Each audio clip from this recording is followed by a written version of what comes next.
Hey, mic check, mic check. Motor Masters podcast, y'all's made of course. Got a special guest, man, Mr. Marquez, FURLEY, Gibson. I just found out that FURLEY is not your middle name. You gotta forgive me. I'm good. I ain't from down here, so some of my history I get told in real time. But I guess I'm gonna ask that question further. How'd that name come about, FURLEY? Ooh. My grandma gave it to me at an early age. Her favorite show is to be Three's Company. She said I used to Ah. sleep like Mr. Furley, so that's where I get come from. I like Uh, that. that's the first time I told people now. That's funny. I like that. Hey man, Yeah. more than masters. What happened at man? Yes, sir. So definitely shout out to you and thank you for joining the show and coming on, man. Definitely from what I hear and what I'm sure you're gonna tell us is definitely a heavy Laney alumni. Yes, I sir. seen the homecoming pictures. You know what I'm saying? I hear the stories. Had a few guests on that I see you play with and you know well. Uh, One thing I want to start with though, one of the things I saw recently from you was, and I thought it was a big deal. I think it's a big deal for anybody, but definitely for somebody from Augusta, um, being inducted in the Hall of Fame. Yes, sir. Yes, sir. I'll be So talk inducted about that a this little bit. Thursday. This Okay. Thursday. Yeah, this Thursday. Yo, clap it up Yeah. for you, man. Well, I'll be inducted to Benedict Hall of Fame, College Football Hall of Fame, on October the 30th. Mm. Day before homecoming. Yeah, Talk about like when you got the news. Like when did you get the news? What was that like? it's crazy. Uh, me me and Deion Grant was playing in my camp or whatever. Remember that? Yeah, Yeah, yeah. he got his news about he got Hall of Fame. He told me the next day, Coach Rufus, he got his news about him going to the Hall of Fame. Then a day later, I got my news that I was going to Hall of Fame. It was in when it was in July. Yeah, yeah, yeah, Yeah. yeah. hmm That's dope. Like, what was that? What was that news like? Like, when were you excited? Were you shocked? Did you Yeah, know it was coming? Not really. I knew it was coming soon, but I don't know when. I've been waiting 15 years, so been leading an interception on schooling history of interceptions and being a decent player on the Yeah, field. yeah. I'm so humble, but yeah, Nah, that's dope, man. Definitely shout out to you for that, man. Hall of yeah. Fame is a big deal. Anywhere Oh you yeah, go. oh yeah, yeah. It's bigger than I thought it was.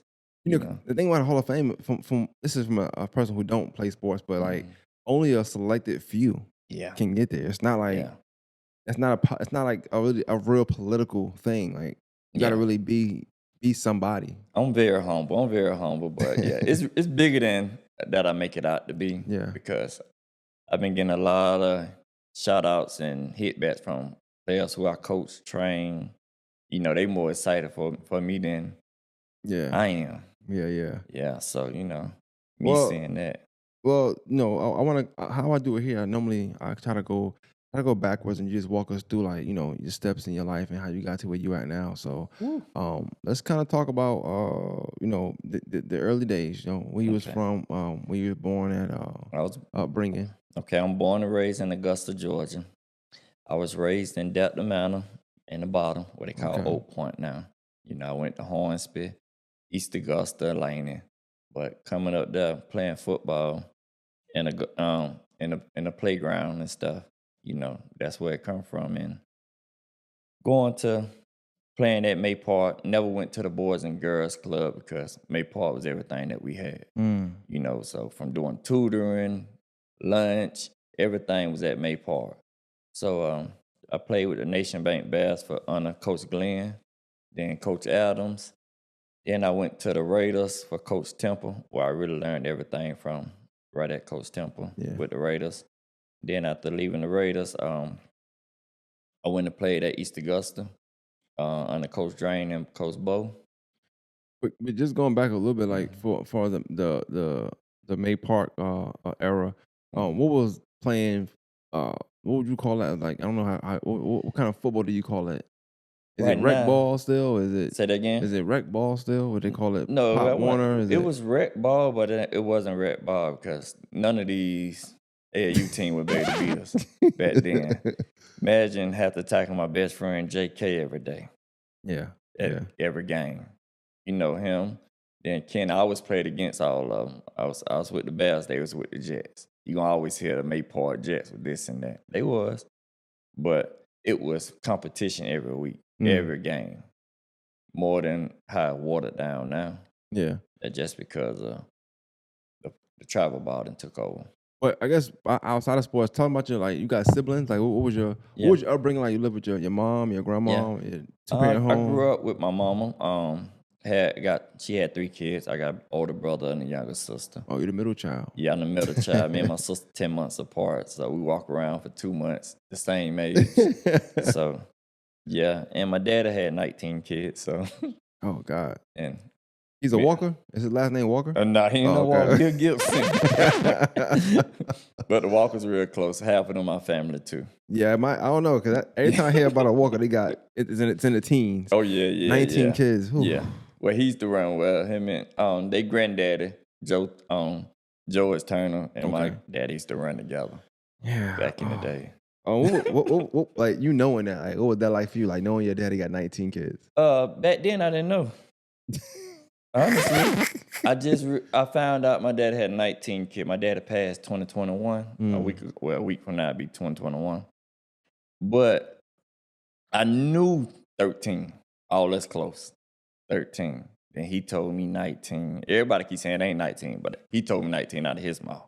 Yeah, You know, I can imagine after 12, Yeah, like kind of missing some numbers here and there.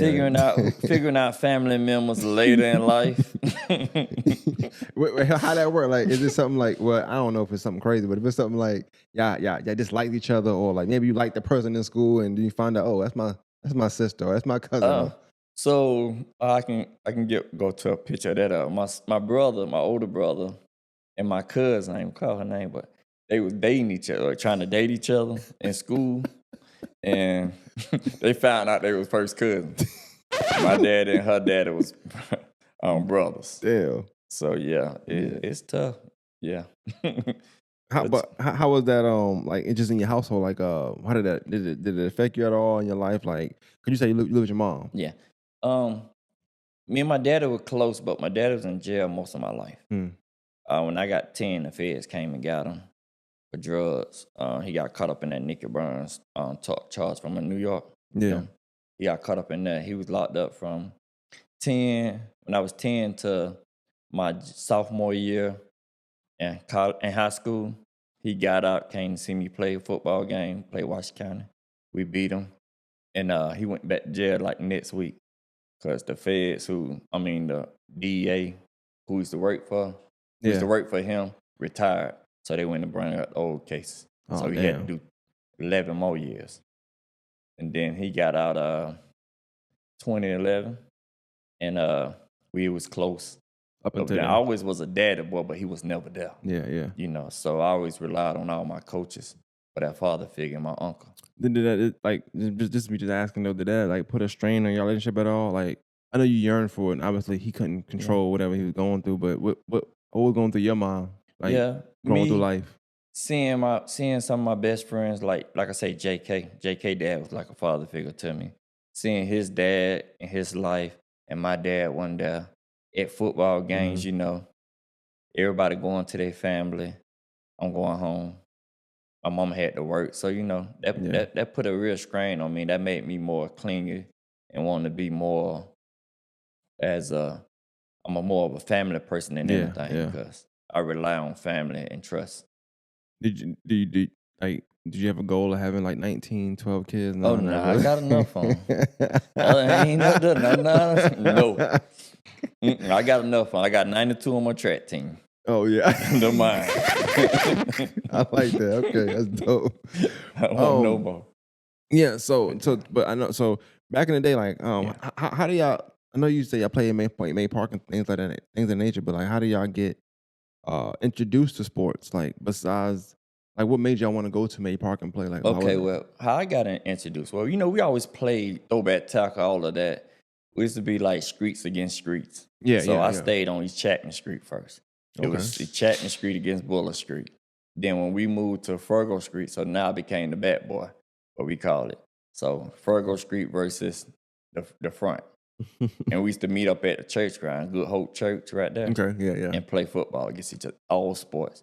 That's how I got introduced to sports. And then seeing my big cousin, what we call Mickey Pooh, he used to play I want to be like him so bad. That's why I love Nebraska, because he was a corn hustle fan, Tommy Frazier. And, seeing him, my brother, them play.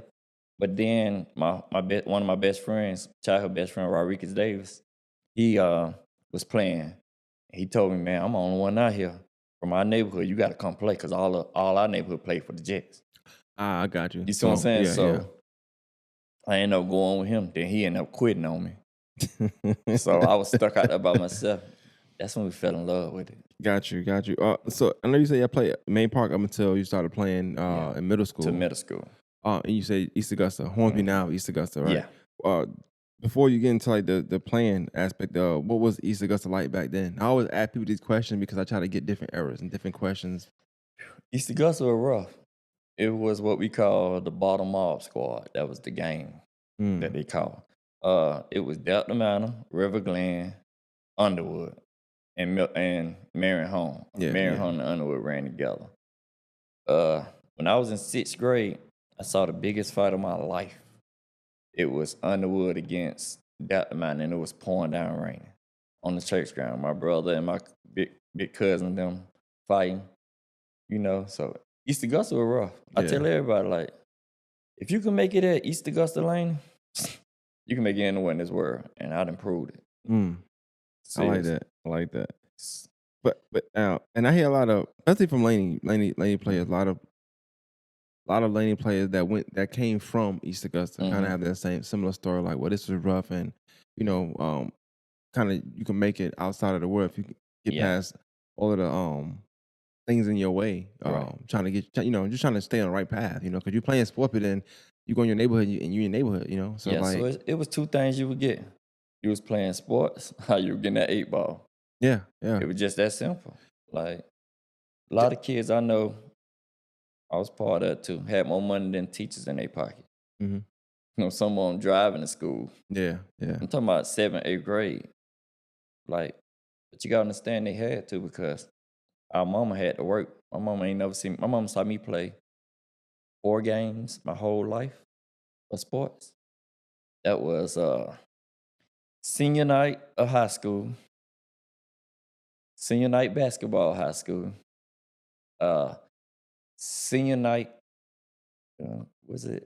senior night in college, senior day in college, and then my all-star game, bowl game, the normal 4 games. My mama had to work. She had 3 kids to take care of. She was single parent, so, Yes, how it be, and that's the reality of just that area, though. Yeah, too. Like, but that taught me how not to be grateful and not look down on people.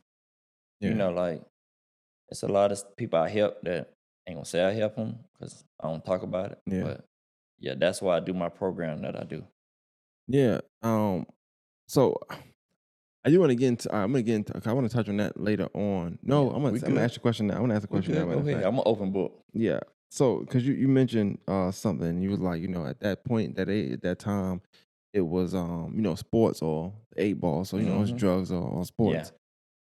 You today you obviously much more mature and your vision is different than your vision at 12, of course, for what you see, how you see the world.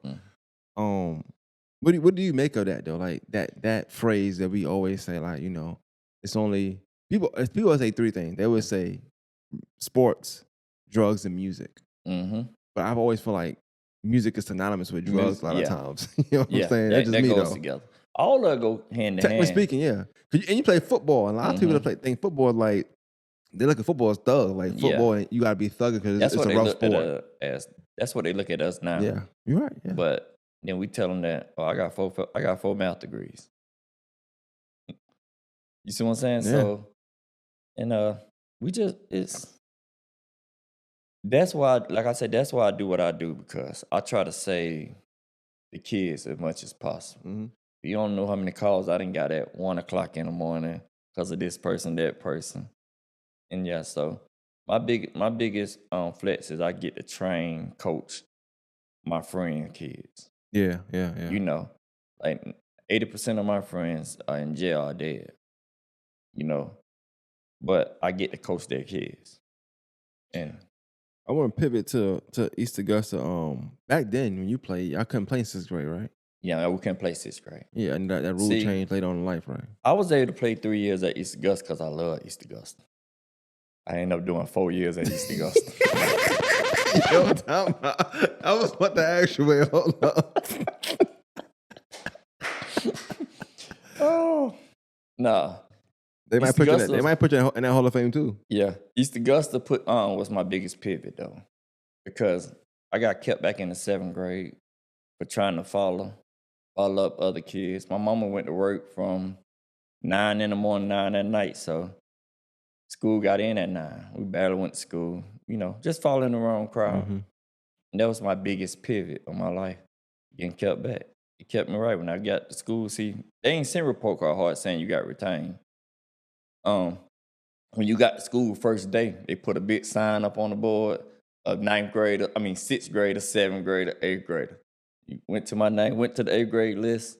I ain't see my name. went to 7th grade list, my name sitting right there. I'm curiosity. What made you go to the 7th? Did you feel like I know I must have got kept back? No, because I was never a donut, just didn't come to school. I ain't go to school. And my teachers always told me, "Oh, you ain't gonna be nothing but a dope boy like your daddy them." It's woot, woot, woot, woot. And the same teacher told me that when I got my degree and started teaching. She was my first mentor. She saw me, she almost passed. I was like, "You teaching these kids?" So yeah. But that's always be my story. And people ask, I was like, I love East Augusta so much I did 4 years. It was a reclass without reclass. Before the reclass. But just staying on the 7th grade, because I know sports players and stuff are gonna watch this stuff. So I do like to ask about those kind of questions, like knowing at that age, knowing your mom working and trying to provide. What do you think it was that made you like say, okay, instead of doing right and just going to school, I'm gonna like stay home and just like do what I want to do? And what did your big brother say? Because of peer pressure. See, my big brother, he was a dope boy, so they stayed on me about going to school. What really got me focused was I always tell him Joe Mayton. He's played for Lana, but my house was the hangout house for everybody. Him and my brother were real close. So Mike Gillen, all the big name Lana players, they all came in my house and ate before we go to game. So I put on his helmet because I was Joe's all the way. I was going Joe's because I was Deion Grant. I'm Deion Grant fanatic. Yeah, man. You see what I'm saying? You should have Joe's, but go ahead. I was going Joe's. But then I put on that Lana helmet. Well, that changed my life forever. I Boulevard for life. Yeah, I told Joe Mayton that at homecoming I saw him. And so yeah, he is the one who really changed my life for football. Yeah. Then once I locked in, they told me I had a choice. Either you gonna play sports, are you gonna be on the corner, but you can't do both. Because you played football at East Augusta, right? I played football, basketball, yeah.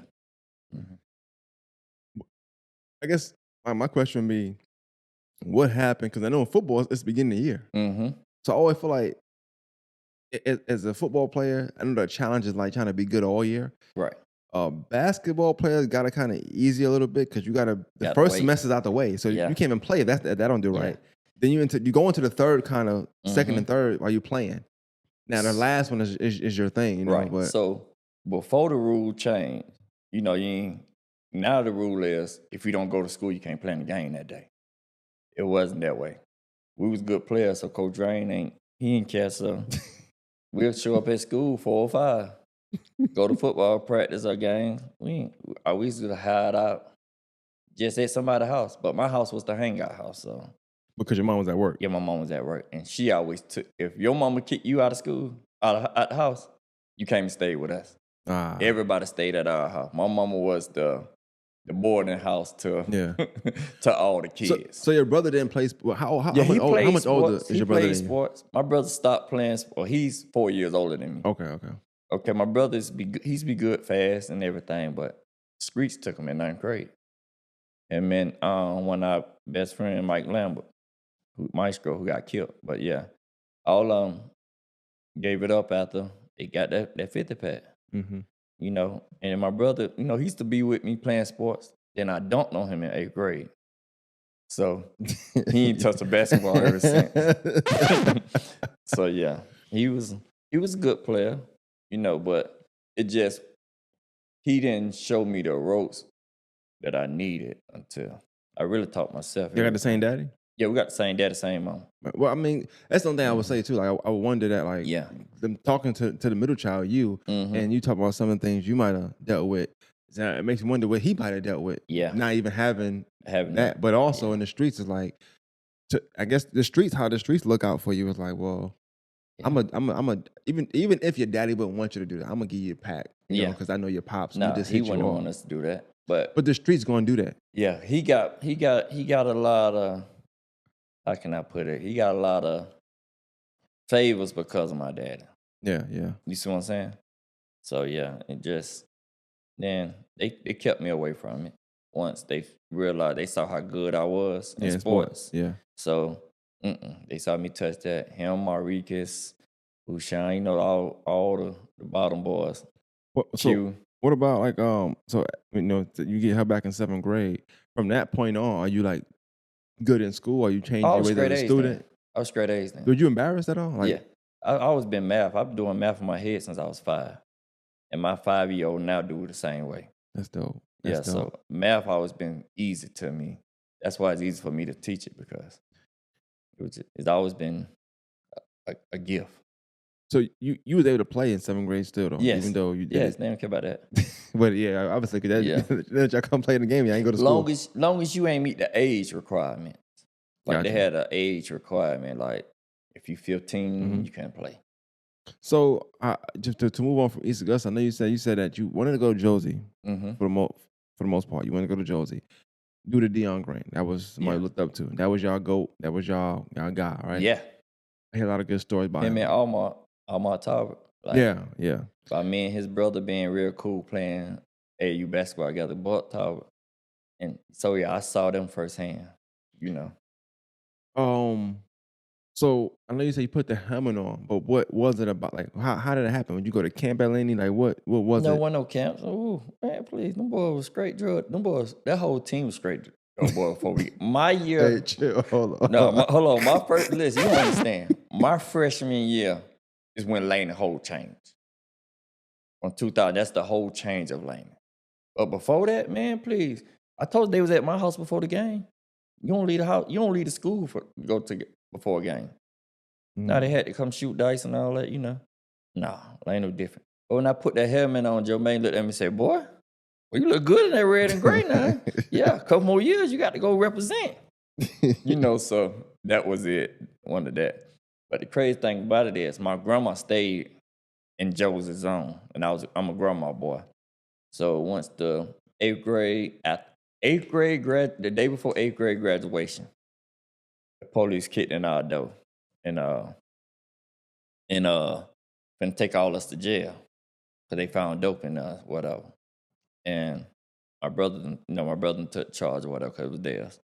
But yeah, me, Kenny, and my sister, all of us in handcuffs. Me and Kenny just trying to get a nap before we go to summer practice at Lane. And then so after that, my grandma said, "Nah, yeah, y'all coming to stay with me." So I moved on Olive Road with my grandma because she knew that wasn't the lifestyle we was on. And so every day going to school to Lane, I had to ride on the back of the truck on my coach truck to get to Lane every morning. Oh, damn. Yeah, so. So you would pass Josie every day. Oh yeah, I passed Joe's every morning. You ain't think like, let me just stop no, here. I was Boulevard Strong then. Oh man. You don't understand. What is that? Tell me what that is. What is Boulevard What is Strong? Boulevard Like, Strong? what's that, man? Come All right, on. so there's a principal, Dr. Wetcher. He's Yeah, I always know. telling everybody hit the boulevard. So that's where the boulevard come from, Lane Walker Boulevard. So when you out hear people holler boulevard, because Dr. Wetcher used to tell everybody hit the boulevard Yeah. when you get in trouble. So it's just Boulevard Strong just been running. That's funny. Yeah. Shout out to Dr. Welch. I hear a lot of good things about that's him my as well. guy. I still talk to him to this day. Okay, and so when your grandma say you move here, what your mom doing then? Like, what your brother doing? Is it just you or all? Me and my your sister went. Okay, so your brother and mom stayed where they was at. Yeah, my brother and my mom stayed at, yeah. Yeah, so yeah. My mama allowed you to do whatever you want to do in life. It was on you. Like, seriously. She tell you what's right. Yeah. She always told us what's right. And she the type of person, all right, you don't believe it? Do it yourself. Till she passed, she'd be the same way with me. I go over there, she'll tell me something. And I'll be like, Mom, well, I'm going to do it, da. Oh, okay. Then I'll come back with the same stuff over and over. Well, like I know you said she worked a lot, but like coming up, like what was she like coming up? Like how'd you view her? Not today, like right now, but while you were coming up, you 12, 10, 11, whatever, and you coming up, how did you view your mom then? She was the sweetest person in the world. Like, she allowed me to do everything. I knew me standing with my mama, it was rules, but it wasn't no rules, if that makes sense. Like, my grandma's house, I had to be in the house a certain time. Girls can be at the house after this time. Ain't nobody going in a room. So that was the story of, it was a better structure life. Yeah. I always used the class act, the movie Class Act. Yeah. When he went in one class, it's the hood. Yeah. And you go over here, it's just like, ooh. That's Yeah. how it was at my grandma's house. Okay. Like, I got everything I wanted there. Yeah. What was your grandma like though? Like I know not the house, just her. Her as a person. Yeah. She was a person who said what she wanted to say, and that's where I get it from. Like, she never heard nothing back. She whatever came to her mind, if it was right is right with her, and wrong is wrong. And she gonna say whatever out her mouth. You come in there, why you bring that little fast girl in this house? That. Here go $10. Don't tell your sister. Yeah. That's grandma for you. Yeah, yeah. She raised me like. My mama raised me from up till I was 15. Then I moved with my grandma. Yeah. Up until she passed. What your mom say when you got held back? Did she know? Like you tell her? Yeah, she knew after that. She said, "What you get for not listening to me, not going to school?" It is what it is. See, that's why I'm the same. I'm like that now. Like, okay, that's over with. So what you gonna do now? That's it. She never was a person who looked back on the past and stuff. I just would wonder, like, and I know obviously we can't talk to her now. I just wonder how that would be like to ask her, like, how was it trying to raise two boys in that environment at that time? Oh, we had this conversation. See, my mama just passed 2 months ago. Yeah, I remember. Yeah. Sorry for your loss too. Oh yeah, appreciate it. But no, my mama always said, I always gave my mama, I would give her hell. Because I always, like my 5-year-old son, the same way. Always demanded what's the name? Your time. Like, I demanded stuff. Like, you tell me you're gonna do something, you gotta do it. Yeah. That's just always been me. And I was hard on my mama till I got to college. And I had to do my financial aid. And so my mama made $11,388 for a whole year. I'm like, damn, how the hell she took care of 3 kids with $11,000? For real? That ain't even $1,000 a month. So stuff like that made me realize that she really did all she can do. And that's how parents is now. Yeah. So and they go back to kind of what you're saying, like even not that obviously it's okay, but some people, a lot of us, we end up being products of our environment. When we don't know better at the time, right? But you think you're doing right. You think it's right. That's why I asked, and that's why as you say that, I'm thinking like, okay, well, if your brother was doing, he was doing, it really should have been enough. Yeah. But technically speaking, you so young, and he probably so young, you spend your money on girls and dumb stuff, not realizing we got bills at home. Maybe mommy could take 2 days off and just rest, and I can give her this. I'm making this fast money, but you're doing so much wrong with wrong. Like, it just seemed right. Right. That's why I tell people, like, that's crazy how life works. Like, people be judging people on stuff. I'm like, they may think they think it's right. Yeah.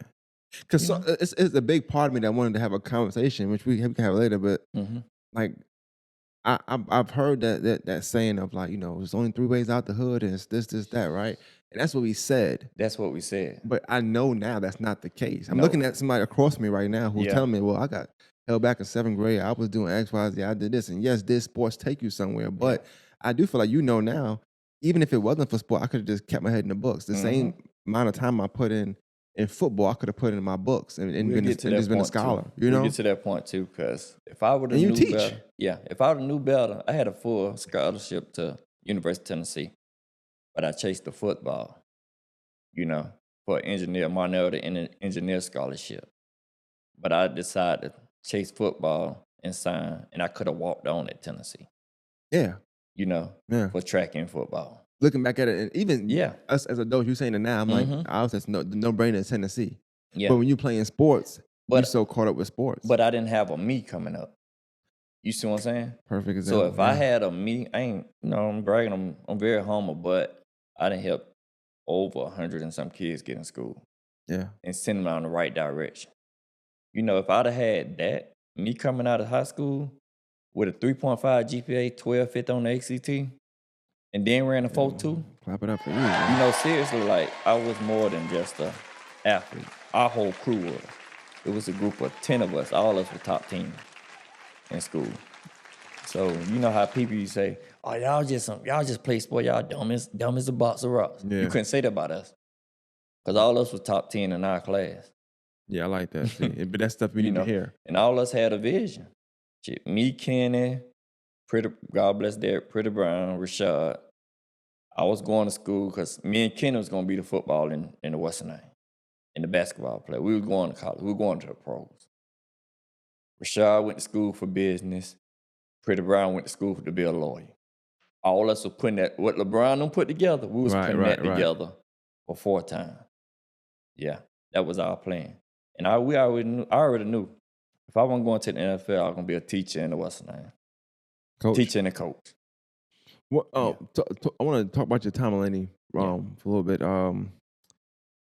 So you finish East Augusta, you know, you do your 4-year university there, right? You Yeah, get your 4-year degree. university, yes, sir. And so you come to Laney, right? So a lot of your friends, are you behind them now? Yeah, so most of my friends, well, half of my friends like JK Tutu, you know, Rod, Eddie, all us was 8th grade. But they was 1 year ahead of me. So, but still, all my other friends, Kenny, got the same grade now. all us in the same grade now. Got you. You know, so it was hard the first semester going into my second, 7th grade year, but it changed my life. You know, it changed me. I see. Obviously you're a little older than me, but Yeah. and so we went at the same era. Yeah. And then you coming out of high school, I was finally going into high school. Okay. What year you graduated? 08. Okay, yeah. But I do know, I wasn't living down here at the time, Mm-hmm. but even up there, like I just remember I never got held back, but I seen people get held back. Yeah. And I always remember like people will not let you forget.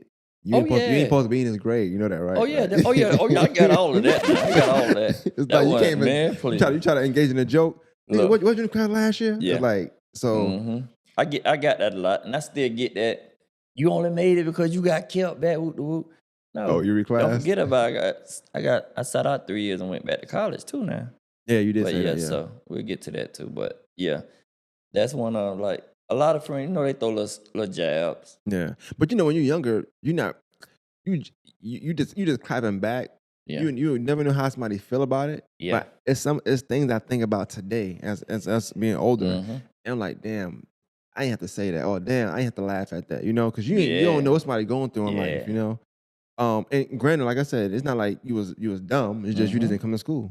Yeah. You just chose not to come to school for whatever and reason. back then, you missed 24 days, you were kept back regardless. Yeah. So, all right. So talk about your time at Lincoln. You played varsity all 4 years. Like no. We didn't want to play no varsity 4 years. that wasn't a thing back then. 'Cause You know it's a could thing now. have, but you've been on the bench.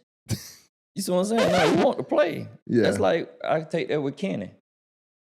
Kenny he could have played as a freshman. He made the varsity team as a freshman. Kenny said, no, I'm going to play with my homeboy, JV. Basketball or Yeah, football? Basketball. Oh, that was... And he then, wasn't going to play. Yeah. Gotcha, Yeah. gotcha, You know, he was going gotcha. to get in a couple of minutes. No, he want to play 4 quarters. Yeah. 10th grade, they play him a little bit. I'm going back to JV coach. I'll see y'all 6th semester. Yeah.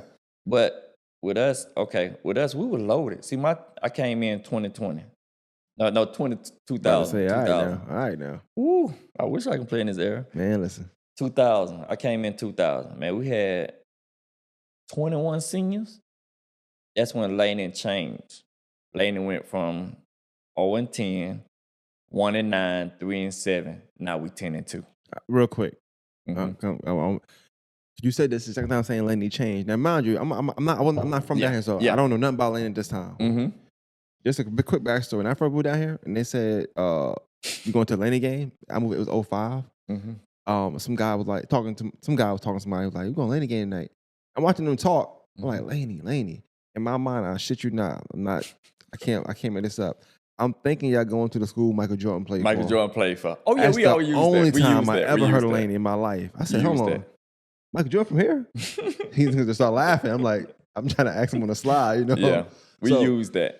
So I don't know about Laney like that. So when you say Laney changed, so why? Before you tell me about the good, why were they bad all those years? What I just told you before. I know. I need you to tell me. They was again. dope boys then. Like when I tell you going to Lane, like everybody couldn't go to Lane. And that's why a lot of people envy Lane now. Man, Lane was rough. Like So rough. y'all wasn't always this powerhouse of like Oh no. of excellence on and off the court. No, I mean, on and off the court and Oh field. no. Lane was if Georgia had 169 schools, Lane was 167. Damn. And Joe's are probably 160. All right. Hey, No, I'm just saying. So Lena was that bad. Like, okay, like Kendra Bell, for example, who played in the NFL. See, he got his teacher flunked him. So they flipped the call. See, it was that type of going on at Lena. Like, you could have got everything out of Lena. Yeah. Like, they sold everything. Lena had a bit dice game over here. You could have got Card everything. game over here. Who gonna say something to you? If you see that movie Class Act, that was Laney. Yeah. Like the Classroom. Yeah. I love Class Act. So I know. That's one of my favorite movies. Yeah. But and then you gotta think, you had people in the school in the band 21 years old, 22 years old. Why everybody stay in school so long in the bottom? Like, why y'all love school that much? Or? They wanted to be in the band. Yeah. So that was it. So You couldn't play sports. They was in school Yeah, they was in school. at 21. Yes, you hear what I'm saying? That was Jesus. Laney back then. Then when Dr. Mr. Motley came in, he started kicking them out. Molly, why that sound familiar? Yeah, Mr. Motley, Dr. Motley, he ended Black up guy? coaching Joe's. He was at Joe's, then he came to Laney, yeah. Then I think Okay. he went to, after he left Laney, I think he went to Tutman Okay. or somewhat. And then Dr. Wetcher came in like our 10th grade year. I want to say he might have been my principal at Josie Motley. I might be tripping. I don't know. Yeah, he probably was. Have Yeah. you, So you went to Josie? Yeah, I went to Josie. Yeah. So he went back to Josie too, probably. Okay. Yeah, Yeah. we ain't had no run-ins. But okay. So I do want to touch on that for a second. I do want to get back to the 10 and 2. Okay, we're but good. You talk about the reasons might be why, Laney, everybody doing what they want to do. So how, when you look at the change, aside from maybe how y'all played in the sport and the players that came to Laney at 2000, but was that leadership that big of a difference? Yes, because we ended up with 21 seniors we had. They held everything accountability. Like how coaches run stuff, coaches ain't run nothing. Them 21 seniors ran our team. Like, and then you got to think coaches were scared of players back then. I would imagine. Yeah. Just from what you're telling me. Yeah. So we had, like I said, we had Nick Fitz, Brandon Few, Bakari, Trey, Marquez. Like that was my big brothers to this day. Marcus Glenn. So they laid the foundation for us.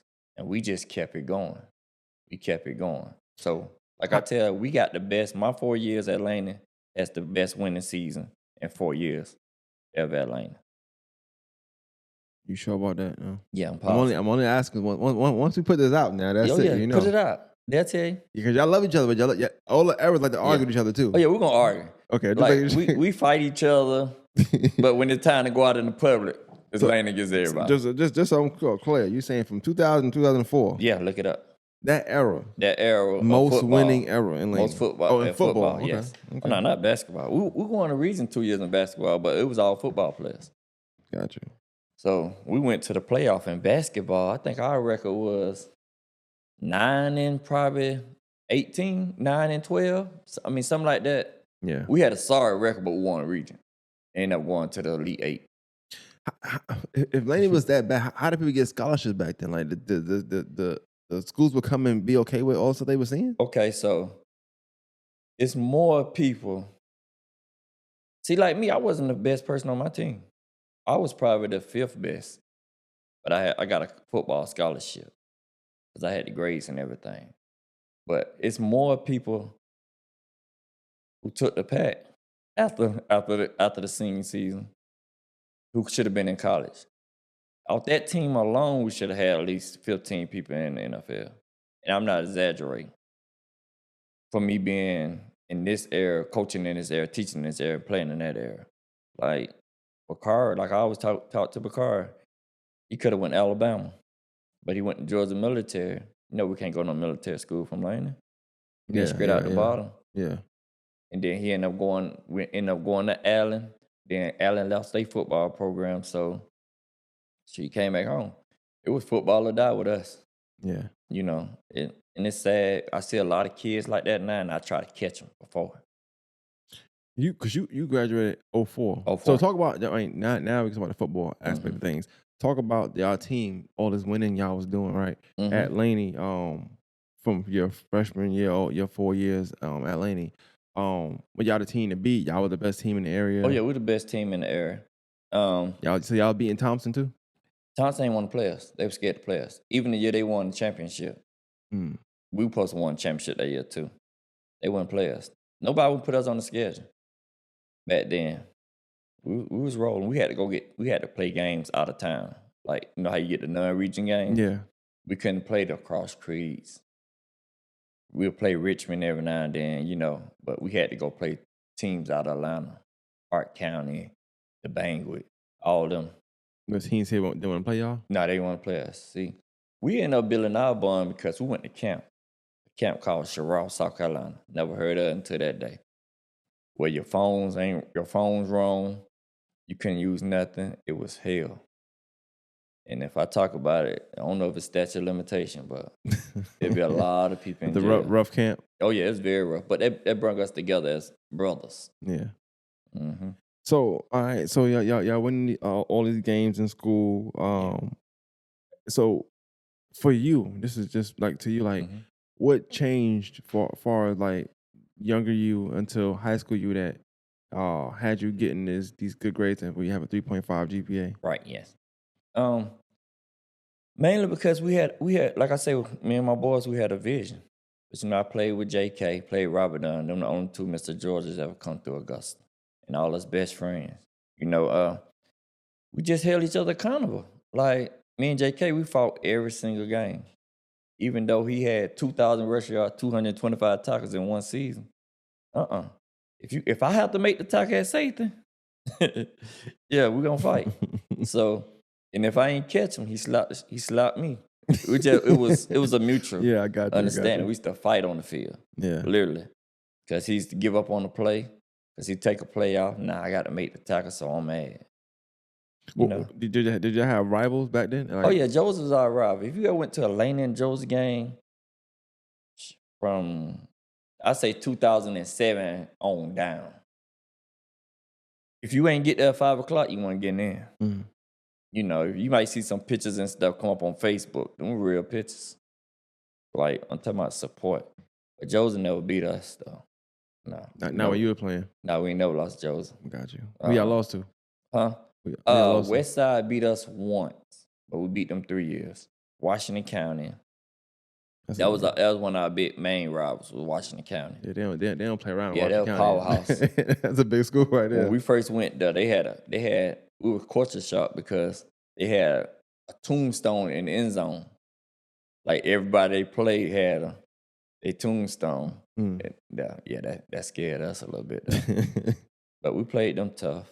But Helps would beat us 1 year. You know, everybody beat us once, but overall, we ran through Augusta. All right. And so, at what point? Because you said you played basketball and how good were you in basketball? What you put you? I was a defender. You didn't score over 7 points on me. Okay. So I knew my role. You know, it's just staying out of trouble. So in that era, who was you guarding? Now I'm curious. I used to guard Dominique Archer. You know Dominique Archer, that's my homeboy. Yeah. So you telling me anybody who was good, I had to guard. Yeah, but you're telling me that Dominique didn't score over 7 points? No, he didn't. You can look that up. I'm gonna have to look it up. That's my boy. I love him to death. But he hit the game winner. Coach gonna take me off him. He hit because you know Lane and Josie play at Richmond then. Why? Huh?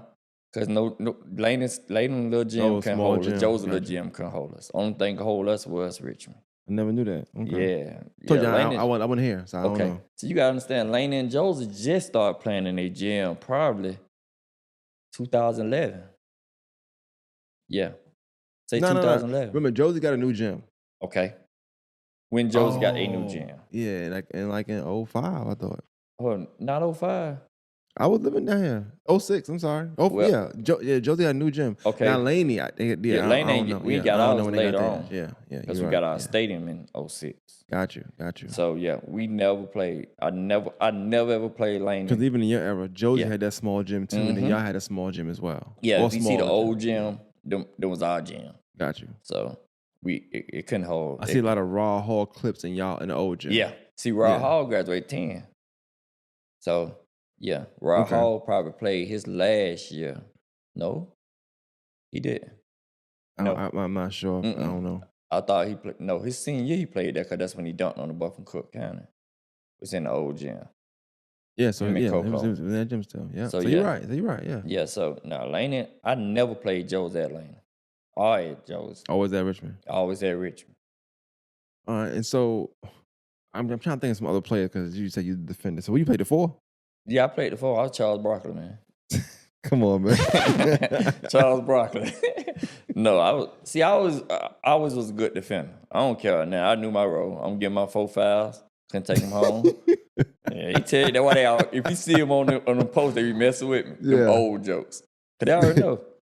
I'm gonna foul you one good time, so now you scared. And now I'm gonna D you up after that. What about you ain't play Butler? Yeah, we played Yeah, ball. like We used to Austin go against Steed. Lil That's Sneed. a. Yeah, Sneed. I was Sneed to tell you, I gave him 20. Oh, okay. Yeah. Hey, yeah.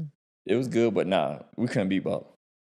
Oh, Butler was yeah. solid back I went to then. Butler too, so I was just making sure. Yeah, Cover Butler real quick, man. Butler had Rick, Marquez, Bird, Twan, all them boys. I try to tell you that Marcus. a lot of times. Like, I don't think they realize, like, it's not against them, but I know his son playing now. Mhm. And I'll be trying to tell some people, like, Marcus was nice. Yeah, like, Marcus Marcus nice. was nice. You couldn't leave Marcus open. Like even then, probably Marcus wasn't- shot, and then Marcus played good D. Yeah. And see, Rick went from Cross Creek to Butler. Yeah. He went to Cross Creek to Butler. He should never went to Cross Creek in the first place. Yeah, he though. should never. Which was insane, but. Nah, he should have been at Laney though. You know, yeah. Oh, man. Here we go. I can't have everybody. Hey, you know what? That's another thing. Yeah. One thing I do know when I came down here, I'm just telling you what they told me. I don't know. They said Ask Laney him. was the recruiting school. I don't know. No, we had to recruit. But I'm just telling you what they told me when I first came down here. Okay. So a lot of kids, they supposed to went to Laney, but they couldn't cut it at Laney. Why? The address wasn't the wrong spot? Or? No. Scared. Oh, they're scared to go to Laney. Yeah. Gotcha. Seriously. Because a lot of them went to East Augusta with us. And after East Augusta, they went somewhere else. Yeah. You know, so. But nah, Rich should have been at Laney. All us hung together, so you know. Yeah. Now he made right. He made the right decision. Yeah, you he know? made the right decision for him. Yeah. All right, and then so like just going through the years Mhm.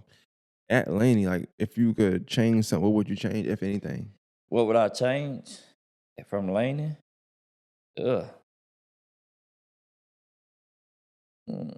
Going to camps. I didn't go to camp. Why not? Because our coach had brainwashed us that camp, they want you there to come get you. You know, so I never went to camp. If I would have been able to show my track speed in camp, you know, I'd been somewhere big and been highly ranked. What could I should have asked that question, but you mentioned that you say you play basketball, track, and football. Yeah. Rank in high school now, mind you, like your prime of high school. That's 10th, 11th, 12th. I don't know. Your prime of high school rank sports, what you was good at versus the least good at. I got to say, it'll be track, football, basketball. Gotcha. And then, baseball on the slide, because I only played baseball a couple of games. I stole 15 bases in one game. Coach got mad because I ain't come back. There wasn't no girls out there. All the girls at track. But no, seriously. In ninth grade, I ran a 10.5 in high school. You know, in track. And I was they called me the fastest cat in Augusta. The only person I had the trouble with was them Butler boys. Willie Green and Eugene Lee. Hold on now. You said you were the fastest guy in Augusta? Yeah. When was this? From 10th grade to 12th grade. So from 02 to 04. Well, I'm writing this stuff down. Like, I gotta Yeah, go fact Google check it. all this Google it. stuff. Google it. 02 to You 04, need to Google it. Gibson. All right, I'm gonna get out this Hummer chair now. Let's go. Let's go. It's the fastest Got it tatted on me. in Augusta. Fastest cat in Augusta. Okay. I came second in the state in the 100. But no, I ran a 10.3, 10.4. But my freshman year, I ran a 10.5. I didn't know what I was doing. So you wasn't the running back for Laney? And I was a receiver. I played receiver. Oh no, let's go back to that. See, I was a receiver and a safety. I ain't want no parts of defense. Well, okay. I was a receiver. I was a 3-star receiver. You said safety. Yeah, I played safety. That's defense, all right? Yeah, that's how I ain't played. I played receiver. I ain't want no parts of defense. Okay. All right, see, because Deion Grant is always telling, boy, you a safety, you a safety, you a safety. Man, nobody can guard me. I was a receiver. We had the number one offense in the state of Georgia my senior year. It was me, Robert Dunn, Kurt, and Dominique at the quarterback. You know, we had the number one offense in the state of Georgia. And no, I went to college for receiver. And I guess I figured you run so fast you would be running back. Oh no, play running back for what? And then I can't think right now. None of my kids will never play running back. Got you. You hit too much. Yeah, you hit too much. Yeah. I ain't want that contact. I don't blame you. Yeah, but no, I played safety and receiver, but receiver was my number one position. That what made me a better DB. Yeah. So all right, you have a successful run in Laney. You make it out. You mentioned earlier about wanting to go to school for football, for sports, but having a chance to go to Tennessee. Is that right? So describe that again and kind of just tell me your decision making and then like what was you thinking? Okay, well, decision maker was how many schools were looking for you at that time? God bless them. My mentor, Mr. New, he had called about 20 colleges for me. I had Temple, Georgetown, a lot of schools, a lot of mid-majors, what we call D1AAs. You know, I went on a visit to Wofford. Yeah. But we was brainwashed that if you ain't going D1, you stay in Georgia. So, and I got to Fort Valley off one of my homeboys from Heltzable, Reggie Hughes. He killed us, but I killed them on offense. So the coach saw the tape and they offered me a scholarship. And then we went on a visit. You know, you go on a visit to a black college. They take you to the strip club. They take you all there. But they never showed us the city of Fort Valley. Mm-hmm. You know, so I ended up signing Fort Valley for football and track. But all right, so I'm just curious, like you picked Fort Valley over what other schools? Wofford University. Mm-hmm. That's in Spartanburg, South Carolina. Albany State. Benedict. See, back then, oh, man. Here we go. Look, back then, we was told, you ain't going to Benedict or Payne. You might well sell drugs. Say it again? You might well sell drugs. You ain't going to Benedict or Payne. What? Wait, why? That was just one of the theories. Because Benedict wasn't nothing but, back then they said Benedict wasn't nothing but another lane of Josie. So, yeah. You know how the streets brainwash you. Yeah. We need a documentary on the leaders of Laney around these times, man. Yeah. These theories they had. It's not crazy when you think about it, because I think people naturally joke that way as well. Yeah. So let me just make sure we say it in the right way. I'm pretty sure they were just saying things that was already being said. It wasn't like they made it a rule. Yeah. So I don't make something like Laney made it up. They ain't make it up. It just was it was a thing. It was Augusta-wide, unless so. Which is crazy though, because you think about it. Some people be coming from Atlanta and other places to go to Payne. Yeah, and that's what we be saying. Like, I never been on Payne campus. I was teaching on it. I just interviewed a dentist the other day. His dad is the coach at Thompson. And at Thompson High School, and he went to Payne. He's a dentist now, a big time dentist now. Taiwan went to Payne. He mentioned him. That's his mentor. Yeah. So it's just you think him like. These people are super successful. Yeah. But it go back to my thing. I'm glad you just mentioned that of like reason why I don't think that, and I know we are older and we got more resources now, but like that's the whole sports, drugs, or music. That's how you make it out. But them three components. Taiwan's a dentist. Yeah. He went to Laney. and Payne. And he went lane. But they told him. I know you. I know. I Yeah. know. I know. I know. I know. You clapping the flame. Clapping the flame. Clapping the flame. Yeah. I give him that. But he also went to Payne, which is something people are saying. Hey, Correct. you might as well sell drugs. Yeah. He ended up giving drugs out, but it's for your mouth. You know. Yeah. But yeah, he was one of the pillars of Augusta. Yeah, man. I'm trying to get him on, but our schedule's been in line. He real busy. Yeah. But no, he's a great guy. Yeah, come on here. Yeah. So I asked about the schooling thing because you mentioned so you could have got a scholarship to Tennessee. I got a scholarship. You got a scholarship to Tennessee off academics. Off academics, yeah. A minority computer engineer scholarship. It was a minority engineer scholarship. I still had it to this day. It came a day after signing day. And you could people people do that nowadays. They sign him like, psych, gotcha, I'm going here. Because I would have went there, and I know I would have made the team for track at least. Yeah. Looking back at the day, I'm pretty sure you happy with your life now. I tell all my kids that, all my athletes, I would have took the walk on to Tennessee. So that's what I push a lot to these kids. Coming from Augusta, it's hard to get recruited. We'll get to that part too. Because me being a college coach, I learned all that philosophies of why they don't come to Augusta. Because it's 22,000 seniors in Atlanta.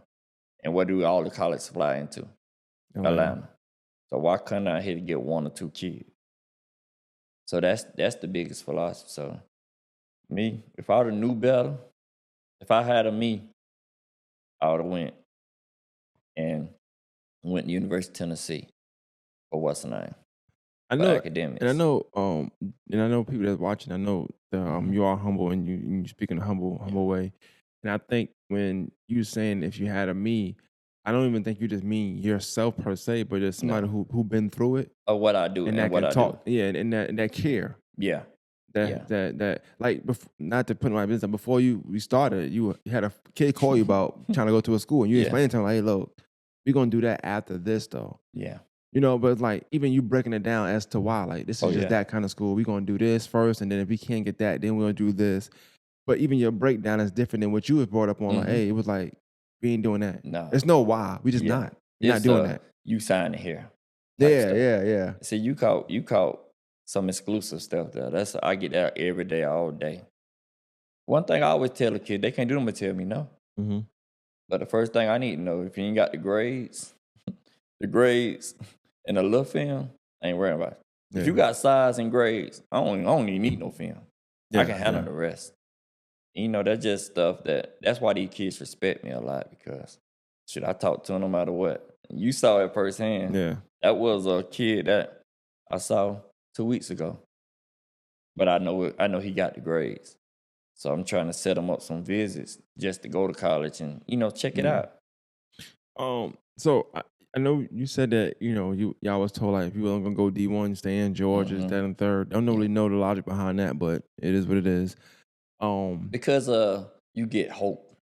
You see what I'm saying? It's hope more cheaper. Yeah. That's the reason they were saying that. But you might well stay in Georgia if you don't go play D1 football, But then you find out it's a million colleges playing football. Yeah, or just you're so close to home sometimes that you can't get the real college experience. You're coming back every other week and you get in trouble because you're doing stuff at it can go either way sometimes. Right. Sometimes it works for somebody, but sometimes it's like go far away, bro. Like go far away. And that's why I tell everybody. That's why I be sending them to California. But they got to be mentally ready. 100%. Yeah, like I tell them, you're a dime a dozen in the Southeastern. But if you go out there to California, they're going to think the world of you. They're like, where he come from? He's so fast. Do you got any more of those? I'm telling you. Yeah, like it's one I'm playing on TV right now, Jalen. He went out there. Yeah. Yeah. Life change for Sente. I can name at least 30 I sent out there and they're going D1. You chose to go to Fort Valley. Right? In the beginning, we talked about you getting inducted into the Benedict Hall of Fame. Yeah. So you also passed up Benedict. Yes. Okay. Life is funny that way, right? Yeah. Oh yeah. It'll slap you now. Talk about your decision to go to Fort Valley for whatever that was. I went to Fort Valley for a year. And then Like, what made you stop? Because you stopped going to school for a little while. You said 3 Okay. years. So yeah, let's get to that then. Okay. I signed a full scholarship, which was the worst thing I did. Signed a full scholarship to Fort Valley for track and football. And they only gave me a $12 scholarship.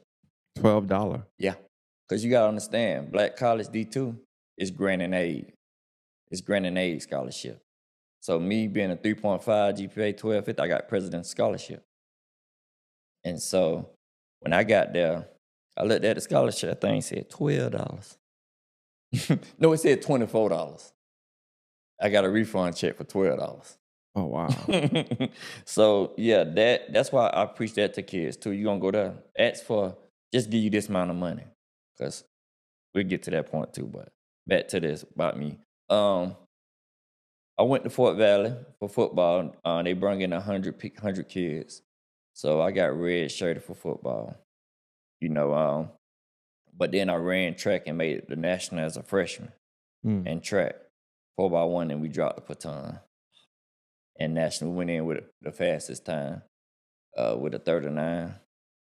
And after the year, they lost their accreditation in education. So once Fort Valley lost their accreditation in education, I went from having 30 hours credit hours to 6 credit hours. And I had a 4.0. And then so I had to change my major or whatever. And my grandma got sick, found out she had cancer. So my grandma found out she had cancer. I came back home to take care of her. And when I came back home to take care of her, I left Fort Valley, came home, and I started working at the Boys and Girls Club with Chris Stallings. And that's how I learned. I met Rod Hall, PJ, all of them, Deezer. And that's why they always call me brother, because I basically raised them at the Boys and Girls Club. So being at the Boys and Girls Club, then after my grandma passed, my little nephew, the car, he was saying, I want you to go back to school and play football. Because he used to go to his uncle JK. JK on arena football, and JK's play. JK's giving football every game, you know. That's when he goes to that arena. And he said, I want you to go back to school and play football. I said, man, I ain't going back to school playing no football. But I was at the Boys and Girls Club making what? Bringing home $500 every 2 weeks. I had to gamble to get the money up to pay my rent. You know, just yeah. But and then Benedict came across the screen. You know, came across the screen. Benedict College, this the school you need to be at to be successful. You know how the commercials. And I ain't think nothing of it. Then Coach Connor called me. No, take that back. Mr. Green, Brian Green. That's who I always tell. He changed my life. You might see him running for school district or something, but yeah. He went and sold us like we was the best thing since sliced bread to Benedict.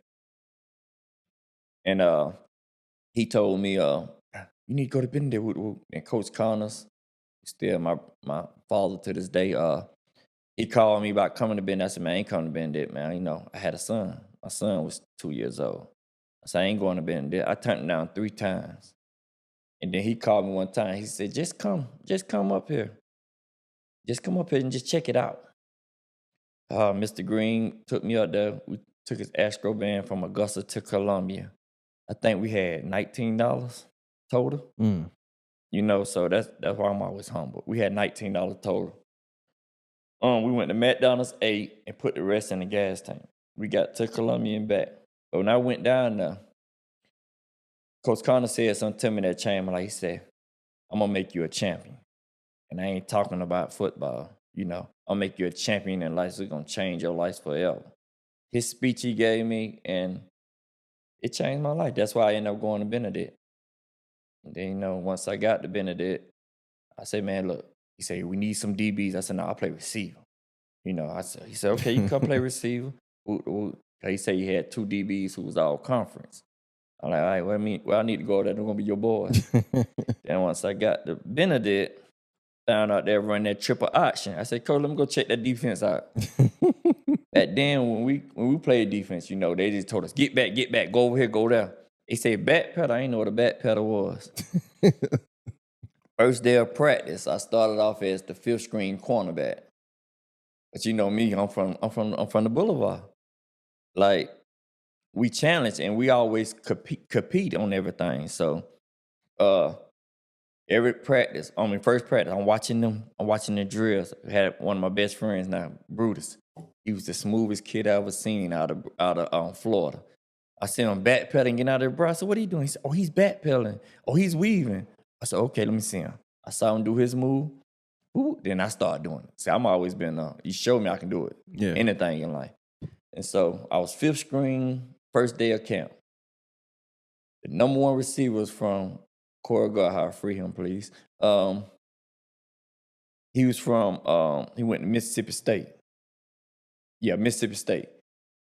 I called him, I said, come on up here, I got to see you. Come here. I ain't finna be no fifth string cornerback. So I got out there, I jammed him up and locked him down. Boom. Okay. Next receiver came up there, jammed him up. Boom. Now I'm tired. Because I'm keep calling all of them out. So I saw a fish, caught me a fish, and took him to his coach. And then I heard the coach say, hey, nah, he don't need to be your fifth string, he need at least be your third string. So then I was third string. The next day of practice, I'm calling out everything. I'm calling out my cadence like I'm at the safety. Yeah. Because that's just me being a communicator. So my defense coordinator, Red, said, no, you move your ass to safety, bitch. That's how he talk. So he moved me to safety. I was second string safety. One of our safety was really one of them dope boys, so he missed a practice.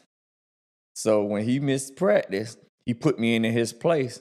And I started 33 games straight after that. Never look back. Oh, yeah, never look back. You know, I was calling everything out, and then I was all conference my freshman year, or my sophomore year.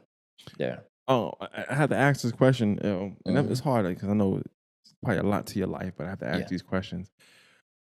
Taking that 3-year gap, I don't know if it's 2 or 3 year, but taking the multiple year gap off, but were you still working out like as an athlete? So what happened was I played a little semi-pro. I played semi-pro. They didn't want to give us no playing time because we went to Laney and with Glenn Hill's coaches, you know, but they had the players. So games they'll go up 20, they'll put us in, me and Dominique Walker, my quarterback for Laney. And we'll put up 20 points. We'll put up more points they put up in the quarter. So they're like, no, we got to play these boys. And so that kept me in order. Then we went down to Miami. I went and worked out for some arena teams and ran the 4-2. Everybody wanted me. But I guess that wasn't God playing for me. He knew I was going to put me back in school. So I never got to play. Then I came and played with the Augusta Spartans arena team. I played one game with them, which I should have lost my eligibility. But I played one game with them, and I got a safety. That's the first time a safety was happening on the arena off the kickoff. I beat the ball down there and tackled the dude. But they wouldn't let me play because one of the coaches on there hated me from back in the day in track.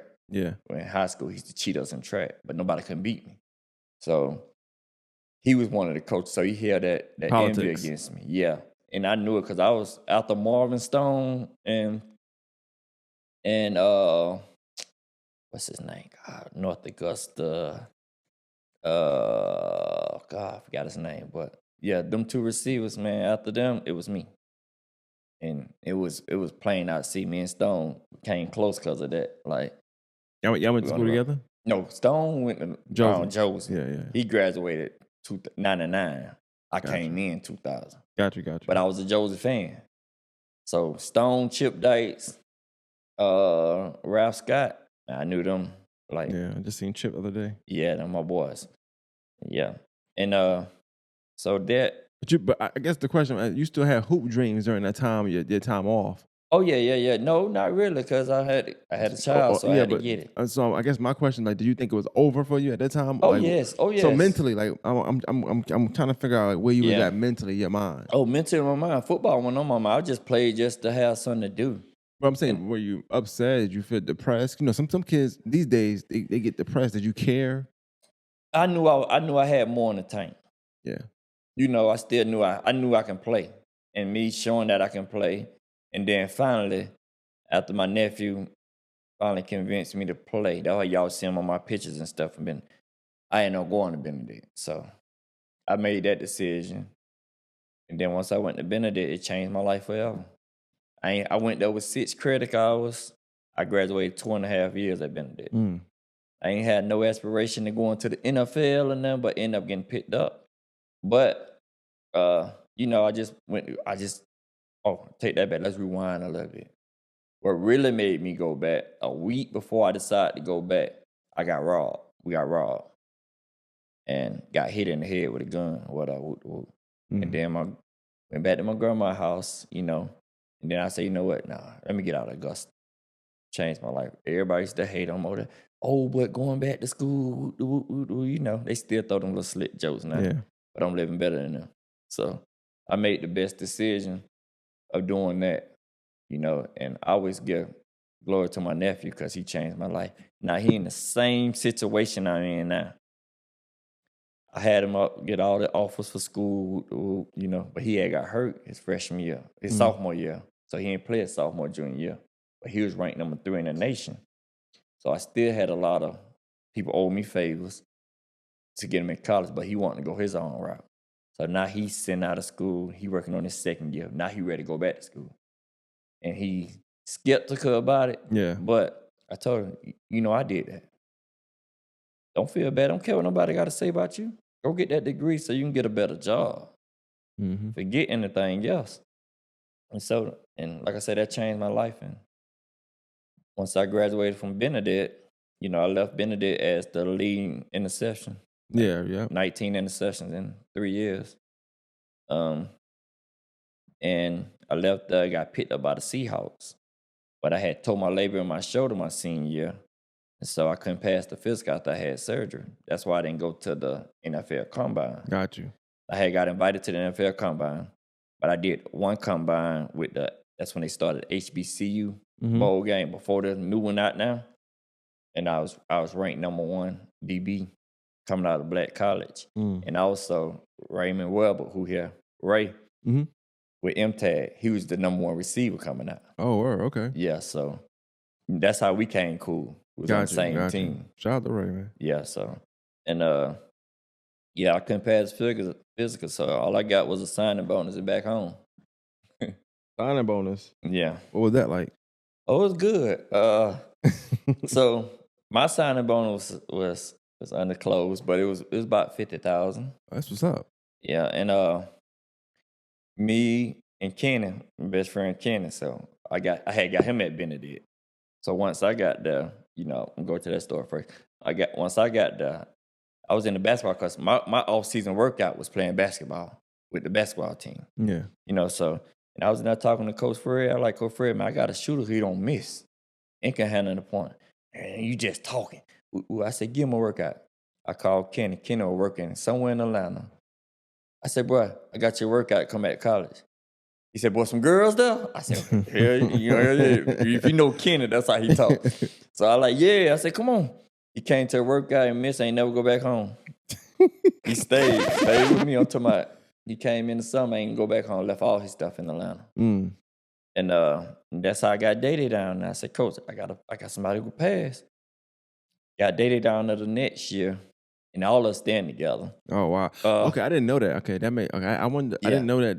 I mean, Daddy was doing his own thing here. I thought he just kind of got signed because he was nice here. Oh, no, Daddy had went in here and he came back home, to the streets. Like a regular laning kid. Yeah. But I said, Daddy, bro, come on up here. They didn't have no workout. Daddy had on some Army fatigue shorts, some shell toes Adidas. He went to the workout. It was between you and that pole there. They made a pass so quick enough. Coach said, I got to sign him. So, and that's how Daddy got that Benedict. He ended up being an All-American too at Benedict. So, and then so all us there, and then I had, my son was staying with me at the time, so all us were playing daddy daycare, taking care of my son. Yeah. Which who's at Benedict now on a track scholarship. That's what's up. So, yeah, and so that, so once Kenny finished, Kenny was my manager, as you can say. So we used to go, I had different workouts after that. Now, because we always did everything homeboys. So I said, Kenny, don't work, come on, come with me. Gave Kenny some money. I said, nah, we gotta go this road. We went to Atlanta, Jacksonville, a workout in a Falcons workout, Jacksonville workout. We went to St. Louis. Uh, where else we went? Charlotte, and we went to a workout with the CFL. 3 CFL workouts all around the world. Mm. That's why I used my signing bonus money on. And after that, I got tired of it when I started coaching at Laney. What you coach at Laney? I coach DBs and Okay, yeah, I coach DBs. but you taught as well. Yeah, I taught at Laney too. So yeah, Gotcha. I taught What math at what was Laney. that like coming back to the school you went to? Oh, it was a blessing because they all knew me. They still called me FURLEY and not Mr. Gibson. And so, and, you know, once I got there with 2011, it was mainly my homeboy kids. I mean, well, kids from the neighborhood. Yeah, you yeah. know, all of them, and I was able to bring back something that I learned off the road. Because back then, nobody was going to college. 1 or 2 were going to college here from Laney. But once I got to Laney, 100% went to college who wanted to go to college. Yeah. You know, so, and I was able to train them up, you know, and get them prepared for college, starting with the 2011 crew. What what about, because I know in 2011 you said your dad ended up coming home in 2011. So what was that like? Was everything changing for you? For like everything falling into place at this point? Like, okay, your dad's home. Yes, everything was falling teaching? in place. I finally got a job that was paying okay, that I thought was okay until At the time, yeah. yeah, so, you know, and I was able to manage better, and I was able to cope, and now I got my father home, you know. And, you know, then went to coaching at Laney, teaching math. They called us the Under 30 Club. And we changed math. We changed the demographic of sport. I mean, not sports, but academics at Laney too. At the time. On a tangent though, because I have to ask them, ask about family stuff too. Like during this time of you graduating Laney and you go to Benedict, you come home. I mean, you come home, you go to Benedict, you finish the school, you doing a compound stuff, you working out. What's your relationship like with your brother? My brother. See, my brother. Ooh. He was around, but wasn't around. You know, like he had his family, but I was a mama boy. Like he was away from my mama. I was everything with my mama then. You know, so our relationship, okay, it ain't as me and my sister relationship. Me and my sister is real close. You know, my brother, he, like I say, he had his family. He went his way with his family, but I was with the main family. You know, Right. So our relationship, we cool, but not as close as me and my sister. Okay, I guess I just was curious of like, you know, what his life was like once you end up leaving, and you know. Yeah, so he ended up, he worked at the golf course, you know, and like he's proud. I can say he's proud of me because everybody say, oh, they talk about me, they don't know he's my brother. They oh, that's my little brother, you know. Yeah. So, but other than us being close, now we ain't close. And then like when your dad came home, what was y'all conversations like? Not your first one, of course, but like what was y'all conversations Our first like? conversation was because when he came home, shoot, I left my house and went to stay with him. I got him a little place. We got him a little place. You know, just because I was, like I said, when him and my mama got into it way back in the day, my mom used to throw all her stuff at him, breaking stuff. I used to be riding in the car with him. I'm going with you.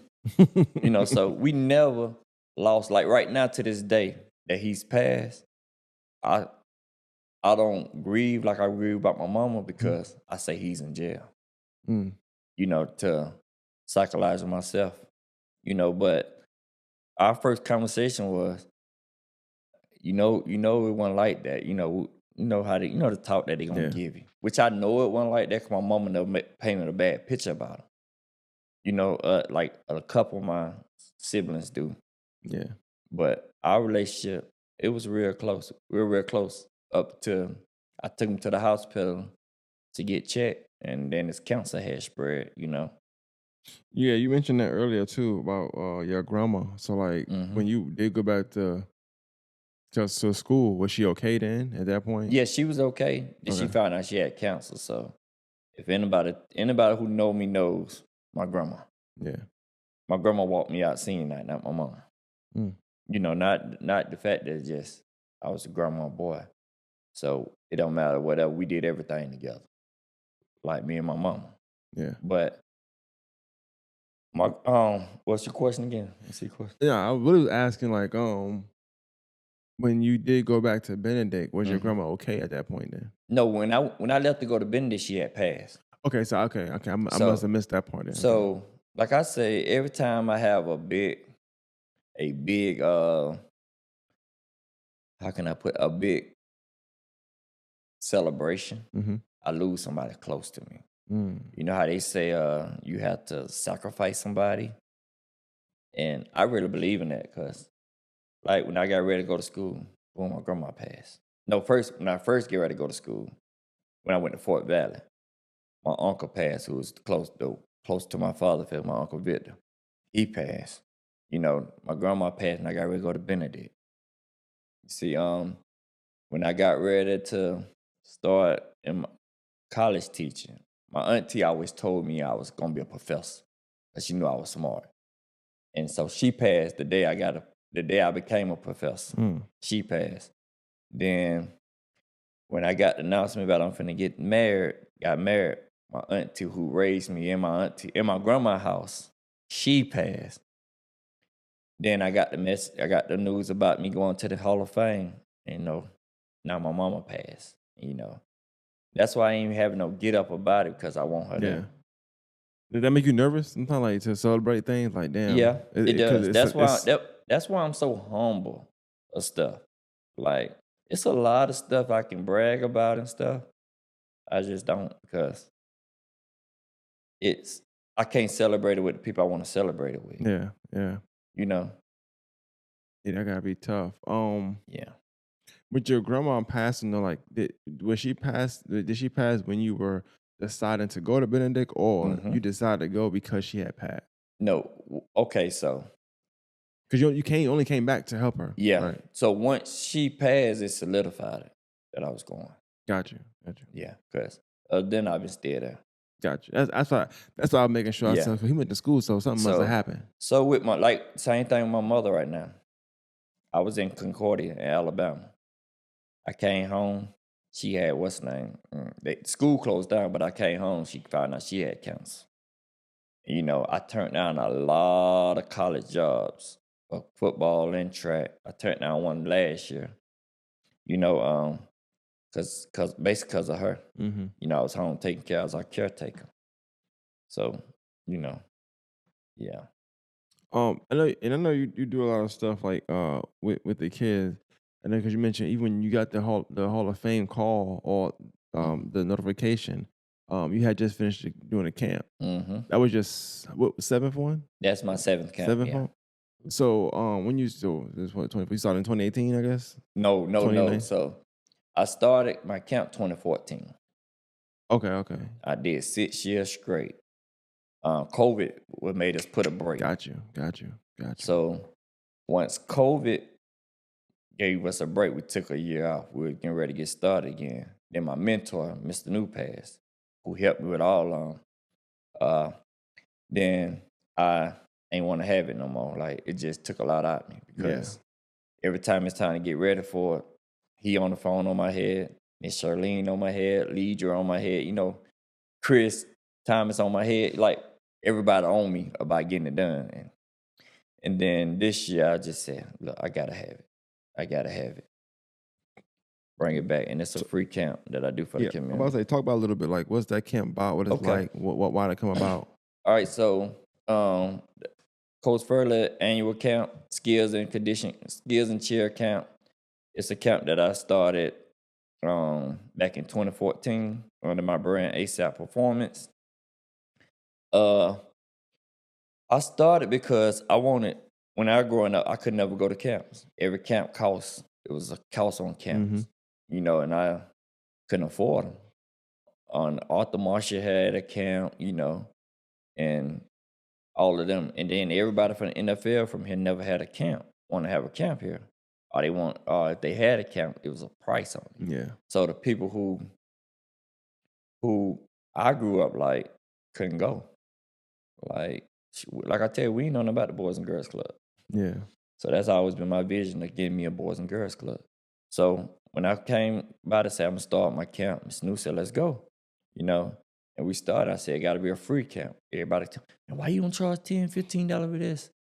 No, it's a free camp because I know now I got all my Dr. Manor kids.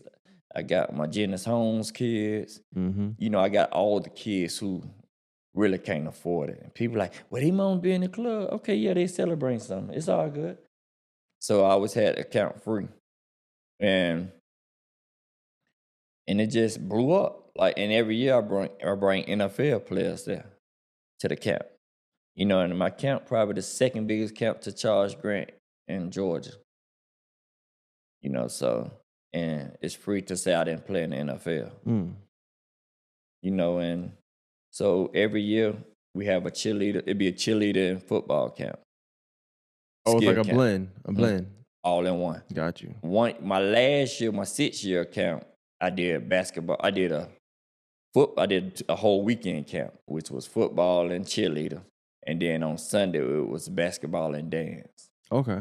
So, I trying to incorporate more than just one sport. Yes. Got you. And so really the football is skill. So we really doing all skill events till we turn it to football. Yeah. And I like to bring people from our community who've played in the NFL. Each year I had, like this year I had Jalen, who I train and coach. Jalen and Deion Grant. Previous years I done had Troy Williamson, who played for Silver Bluff, but played for the Vikings and the Jaguars. I had my nephew, uncle, which is Dexter Carter, come.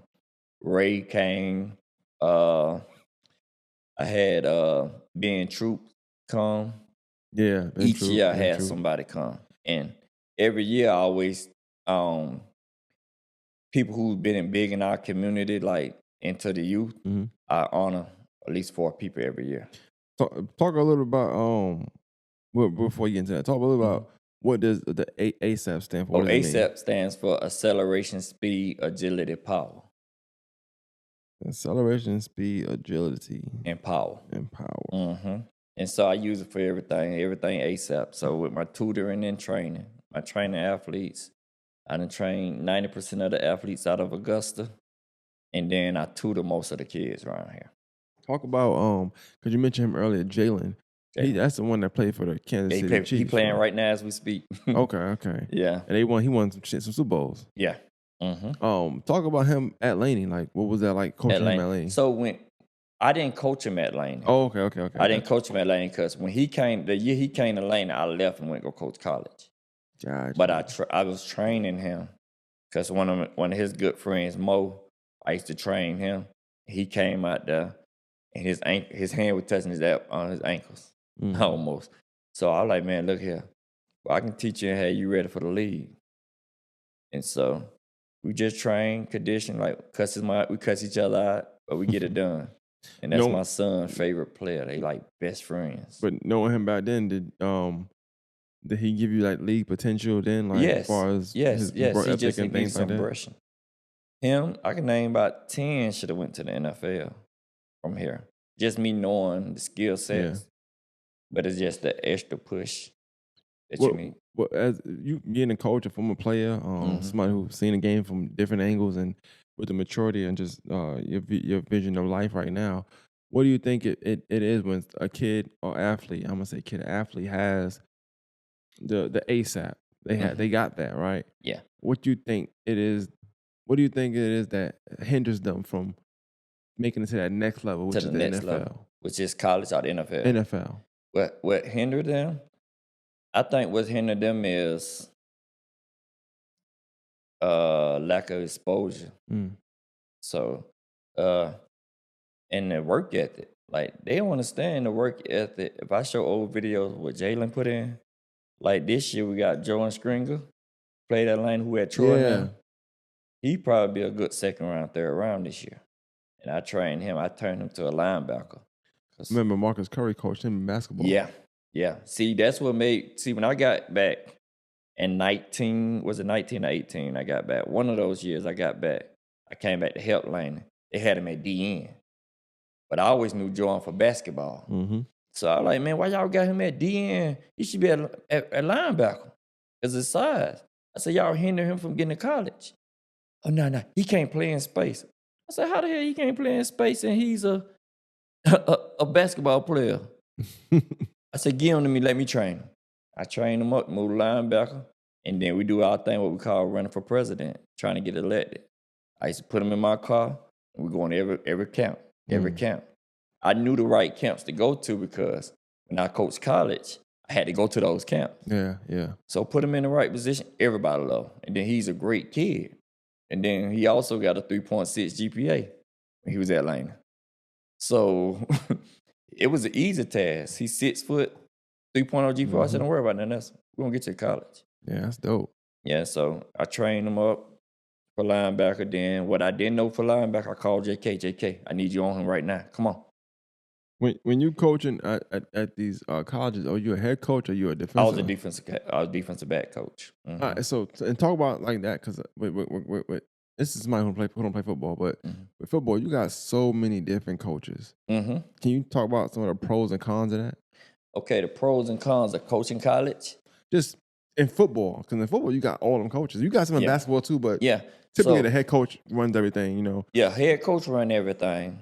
Then he assigned positions. So it's like a head coach is the CEO. After that, you have your 2 supervisors, which is your offensive coordinator, defensive coordinator, or your supervisor. You don't see the head coach. I ask them for nothing. You go to your offensive coordinator or your defensive coordinator. See, I had a defensive coordinator who didn't value my skills, but my head coach was my coach from college. He know I know what I'm talking about. So he made him listen to me. So, and then you have the defense coordinator gonna have your, depending on what school you at, how much money you have.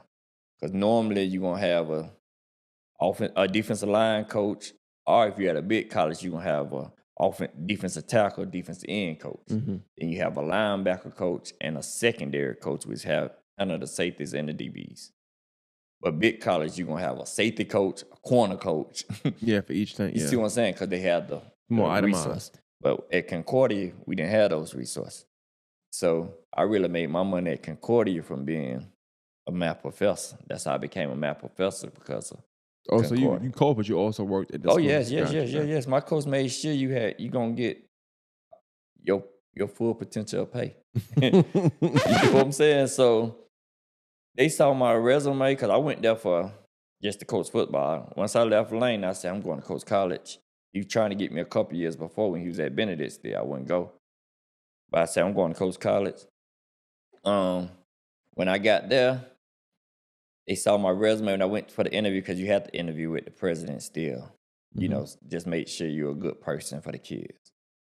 And he said, I see you teach math. He said, well, we got a position. Back then, I didn't have my master's yet. Yeah. So you're like, we have a position that we can make you be a instructor for the remedial courses and all of that. And then I was like, nah, I just come in to coach football. And he said, well, we'll add another $52,000 to your pay. I said, oh yeah, I'll take that. So then, with me, one of my the old man always told me, when you teach math, you go put your nuts on the table and ask for whatever you want to ask, because they ain't going to turn you down. Ain't too many people teach math. I said, man, but if I do this, every degree I get while I'm here, y'all pay for it. I added that in my contract, and they did it. So that's why I ended up with 4 masters. Oh, shout out to you. So man. every year I was getting a master's. I don't blame you. Yeah, so, yeah. And that gave me the experience. So once Concordia closed, because Concordia would never close, I'd be still right in Selma, Alabama. Yeah. I got to see President Obama's speech at the Selma March during the Jubilee. You know, all of that in that little town. Then I had a townhouse I was paying $425 for 2 bedrooms and water and cable. So yeah, I wasn't going nowhere, and I was making over $80,000. I don't blame you. Yeah, but then and so with that, that's why I stayed down there. Cause I used to come home, and my coach was a family man. So now you got 2 kids at home. You need to go see them kids. Yeah. So he'll tell me, okay, you taking a recruiting trip. So he'll pay for me to go home. Got you. So I used to be home every other week. Just if it wasn't a game or season, Yeah. off week. And all I had to do was go into the schools, and I knew every Recruit, yeah. principal. Go to every school and get 25 applications filled out. Yeah. And that covenant, shit, I was coming home getting paid to come home. Yeah. So, and that and yeah, and like coaching college, yeah, it just changed my life.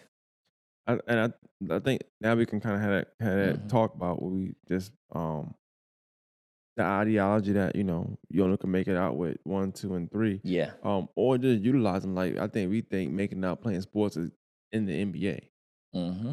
and if it's not that, then it's like NBA or bust, which is crazy because like Right. you can go to college, like you said, you got a job with a coach you had, so just being a good player, Yeah. Not even just being a good player, being a good person. person. See, when I was in college, me and one of my coaches got at it because I used to break down film better than he did. So I used to make my own audibles on the field, Mm-hmm. and he ain't like that because he didn't make the decision. But my head coach said, "Well, maybe you need to start listening to him. He got all these interceptions," and so they used to make me sit into the coaches meeting Right. as a player. So, and with that what made me a better person. And then he saw I had the knowledge of the game Yeah. because I just broke it down as a math problem. Like I always tell him, find a solution of every problem. And then once that, every time he got a head coaching job, I'm the first person he called for a job. Like he just got the job at Lane and tried to offer me enough money to to leave Augusta, but I was here taking care of my mom and my Yeah. kids into sports now, so I didn't want to leave. Yeah. And I just made a call from one of my homeboys, so now he's up there. So I guess like 'cause with all you've done and still doing, I hear, like I said, I told my brother about you too. Yeah. He said, "Nah, that's the guy. He got a lot of all them kids that you see in D1 college. It's like he went through him. He trained them. He also said that even with me, he said you reach out to him. He real resourceful. Yeah. Oh, now he'll tell you, when I saw your brother, I fell in love with your brother when he gave Lena that business. I think he was a sophomore year. Now I got to tell, I tell him that all the time. His sophomore year, because I'm a Zepp and Christian fan. Yeah. Don't get in Glenn Rodriguez, them are like, Shout out to him. That's my boys. yeah, but nah, he came and lit Lena up, Yeah. and he was yellow too. Because, they don't give us our respect. I went up to him, I said, boy, you a badass yellow boy. Ever since then, I've been following him all the way on. And then when he started getting that little trouble, I had reached out to him when he was in high school. I like, bro, look, you doing what they want you to do. I had that talk with him then, but nah, he was solid. And then once he started coaching track, I said, bro, anything you need, you call me. Yeah. I say, the rest of them ain't gonna give it to you like I'm gonna give it to you. Don't be afraid to call me. I say, don't tell too many people that, but you hit me up, let me know what you need. If you need me to come out there, I'll come. But nah, I'm very resourceful for people until you cross me. Once you cross me, it's over with. What's next for you? Like, I know you coached, you're a life coach, you got kids, you take care of your family, you take care of your kids. Like, what's next for you, the athletes out here? What not only what's next for you, like what do you want to do? Like, what's some things you want to do? Ooh, what I want to do? I don't know. I want to travel like I always do, but no. Right now, I don't have no aspiration of coaching football no more. Like, ain't nothing I got to prove. I've been off a head coach. I've been everything but a head coach. Would you do head coach right now? No. I've been offered a couple head coaching jobs, turned down. It ain't, I don't have the passion for it no more. But what I want to do is be able to start my own, like through my nonprofit, ASAP Performance Foundation. I want to be able to get a landmark for them, so we can have, because they always told me, I work by myself on everything other than track. I have other coaches on track, but I'm a one-man army. Everybody you see out here, they have a team. Nobody want to work with me because they scared. I'm outshining. I'm serious. Like, I call them. Anytime I have something going on, I call everybody. I send them a message. Oh, yeah, we'll come out there. They ain't going to come. But they have some, guess what I'm doing? I'm reaching out to them. You need them, let me know. but they're I'm intimidating to people. That's in classroom. That's in streets. Cause like I tell everybody, my marketing skills ain't 99. It's 60. I give it 60. But the work ethic is 99. Work ethic, got these kids' attention and very honest and resourceful. But nah, nobody wants to stand next to me. I'm just being honest. I'm sorry. Only person that I'm resourceful very with is Piggy. Me and Piggy. Yeah, shout out to Pig. Yeah, we hand to hand. I train his kids for for footwork and speed. He trained mine for basketball. And we always been close. And it ain't no gatekeeping with us. Yeah. What about that in training in school? We talked about that off air a little bit, but I do want to kind of end with that a little bit, like, because you went to Laney. Yeah. At a time where, y'all might have dominated in football and stuff, but just in general sports, women's sports, basketball, whatever, like it was still, it could still be competitive games. Yes. Augusta right now is not like that to me. I feel like it's some schools that can dominate, but then you look at the bench and look at the team and they got about 15 players. Yeah. They only playing 7. Yeah. Maybe 8 just because they up about 20 or something. But they paying 7, 8 players. And it's like, where could them other 7 players be going when you got a school struggling to make a varsity team, or now they have a JV team because everybody got to play varsity because you got to have one. Got to have one. So now you got people playing a sport where they can't really develop. They out there with developed players getting cooked. Set them up for failure. They send these kids up for failure, man. But they say they had these kids' best interests. And I gut check a lot of them on that.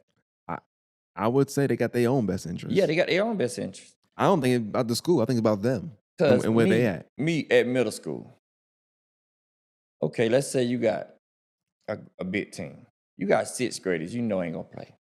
Send them to a rec. Send some on the rec. Now, some on you keep around, but you have them on your team to get the experience. But you send them to rec. Go play rec for development. Yeah. Okay? But you're not going to play, but I want you on this team because I'm going to need you next year. You know what? Most of these people's in the way. But then you got a lot of people going to schools that, and I mean, maybe people like to use the academic ruling for that. But if we talking about just Augusta, like you got to think about, like, then you can go anywhere because technically speaking, no school out here is really up to par academically. Nope. It's not no one school like just that's like super light years ahead of one other school. We all kind of in the same boat. It's just some do better. They just less on that list than the others. Like you said, 167, 169. Yeah. Okay, well maybe you 120, but we still down under. Still there's still 100 schools ahead of us. I said to say they made these rules where people can go to the school they want to go to, but we behind. We behind in sports. Like I tell everybody, excuse me, with the ladder, with the jitter ladder. Nobody had a jitter ladder here till I bring it here. I got that from the Florida boys. They've been having that since they was peewee. You get what I'm saying? Like training for stuff. Like we just getting turf fields in Augusta when Atlanta been had turf field in 2004 when we played. You see what I'm saying? Like, we so far behind. Like, we still behind with the recruiting session. I actually think that Reggie might have said that on either in a comment or in a post one day, like, just imagine what he might have talking about 08 Glen Hill's team or his career, what we could have been or what I could have been or what we could have been if we had better training. Yeah. He said we all were just good. Yeah. But imagine if we had trained. You got to understand, I ran a 10 for a 4.2 and a 40, and they didn't know what I was doing. And then you get to college and realize that, we wasn't really training back at home. We were just good. I threw up 5 days in a row at Fort Valley. We didn't know, like I tell everybody, I didn't know what a back pedal was until I got to Benedict. And I watched my boy Brutus and Amp them do it. I didn't know what it was. And just imagine I'm not the best on my team. You see what I'm saying? And I'm going to the Hall of Fame this year. Yeah, man. Like I'm serious. Like, so that's why you might see me post. I'm doing it for. I'm not doing this for me. I'm doing it for all of us. Yeah. There's so many of us that don't have a chance. But guess what? They made sure they back FURLEY up all the way here. Like, it's sad. Like, but with Definitely. me, I just tell all these fake trainers, get out the way. Definitely I'm trying to ways get to out. I'm go. trying to stop training. You know, I still do my training. I don't post as much, but I still have my training. But you got these fake trainers who good at marketing. That's a good point you bring up because you said you don't post as much, and I think that we're in an era where if you don't post, you're not doing it. Because people think I ain't never coached football a day in my life. People think I'm just a track guy. Bob, because you don't have 1,000 pictures by these they go all the way photographers down. with your helmet on and talking to players and But I got ops. receipts. I got receipts that it'll make you look at a lot of these people like, man, you point shaving out here. Yeah. But but the kids know. Yeah. If you ever see me go anywhere, you're gonna see at least 20 kids come up to me and talk to me. Because that's the relationship we have. But yeah, once we get these fake trainers out the way, it's gonna be hard to do, especially in the social media era, because a lot of parents will go to the they go to first what thing they they do. see. They always go to his page. I don't like what I'm seeing. Whatever the numbers might be. Yeah. Go to we're gonna say the fake trainers page, right? Oh wow! Look at all these videos. Look at all these views. Look at these views. Look at the views. That's crazy. Me and Ray be talking about that all the time. But you'll have people like you and Ray, decorated people. Oh yeah. Granted, that's not always a thing, but just think about that. If I'm gonna go off something, maybe it won't be statistic, but it'd be the fact that, damn, this person did play in the NFL. This person do have the background. This person do have the knowledge, resources. Yeah. I don't think parents think that way, or if they even know to think that way. Let me tell you what they do. Okay. See, first and foremost, me and Ray are the grandfathers here. Like, people can say what they want to say about this training stuff on the football level. Mm-hmm. Can't nobody carry me and Ray job. And I'm not, and I'm cool with a lot of trainers. Me and Ray never worked together. We like Adidas and Nike. People try to put us against each other, but we just got our own lane. And Piggy run the basketball. Mm-hmm. Like, it ain't nothing against a Piggy, and I can't leave Ty Hayes out. Ty Hayes real good at basketball too. But man, but me and Ray, like I said, we the grandfathers of this training stuff in Augusta. But yeah, why they can't have like a trainers association where y'all all just come together and coming together for what? Share resources. Okay, if I need some resources, if I really need, I call Ray. He can call me on stuff. Well, yeah, that's what I'm saying. But maybe it's not for you and Ray. Maybe it's for one of the fake trainers. So let's say, if I have a nonprofit that I done had for the longest. My grants I don't get grants like that. But my camp come out of my pocket. Most of my camp are donations and stuff. They can throw some over here. You're going to look on their thing. They got about 20 sponsors on us. See, they good marketing. Mm-hmm. But if you look at their work. So I'm going to play devil's advocate a little bit here. Come on, talk to me. Don't beat me up. But like, that's why I feel like you would want to do that. Because, you got the work. Ray got the work. But they ain't going to sit next Piggy to got me. the work. Yeah, but in association, it's the thing. It's not about what they send that to you. I like that. I like that association because thing. the thing of this, it's my opinion now. You really can't steal the work. That's something you got to know. No. But you can steal the promotion though. Yeah. You can steal the marketing. That's easy to do. See what you said. What you can steal? The marketing. And that's the number one thing. Now, if you put marketing behind me, it's over with. And they know that. But it's just like what you were saying. Like, imagine you was really good. They as an athlete, gatekeeping on that. But imagine if you had trained the way you see other people train when you got in college. Mm-hmm. You've been out of here. Yeah. So you're already a good trainer anyway. Oh, yeah. But imagine if you had a good marketing plight behind you. Like, yo, you know what? You said it earlier. I'm a one-man band. I'm just like you. You see, who doing the camera here? Oh, yeah. Who doing the lights? I know. Who doing the audio? That's what I'm telling you. That's why I rock wish, with you. but it's hard to do. You know how people done reached out to me about podcasts? I'm pretty sure a lot. Yeah, no, because once they figure out that, no, I've been watching your podcast for a minute. I only did people who are old favors to. I appreciate that. Bro, seriously. But what you do, I love it. And but back to that, yo, It's just a thought, you know. that's But I never thought of that. but I But you know understand what? it. I But let me understand the tell you politics this: of it. if we started that today, it's gonna be 2 people in there. No, it's gonna be a few more. But my thing is, they don't want to stand next to us. It's just like you. Why another podcast can't come do your podcast and you do their podcast? But I can't. It's to answer that question. I will answer that question for you. Yeah. Anybody that start out, I tell them come on. You with me? See, that's how I am. Yeah. You can ask Blue. You can ask Arrow. Say, I train all these boys. I Yeah. got them started training. I said, Yeah. come on, let's go. See, they ready to go. Anything I do, they with it. But they're not. They don't want to stand next to you. Okay, let's just say That could be out of respect sometimes too. It's no, like it ain't respect. It ain't okay, respect. Okay. I'm finna tell you what it is. Okay, let's use Walmart. Walmart could be sponsoring your podcast, but Walmart might be sponsoring another podcast, right? Mm-hmm. If they put you on that Walmart platform and let you know exactly what to put on it to do it, ain't nothing but a paper you got to write. You see what I'm saying? If they give you that information and then it come down to Walmart got to choose between them two, they're scared that you're going to take over because your number's better than theirs. Yeah, I got you. Ain't nobody got more kids in college than me. Ain't nobody got more kids. Well, I got 3 in the NFL total. You see what I'm saying? Like, ain't nobody this training, then track. They don't want to see me on that. But you get what I'm saying? No, I like, got you. I reach out to people. I beg people. Like I said, your brother will tell you an example. He can go pull up every message from Instagram. The first day I found out he coached track, I sent him a message. If you need anything, whoop, whoop. Let's go back to people with camps. Mm-hmm.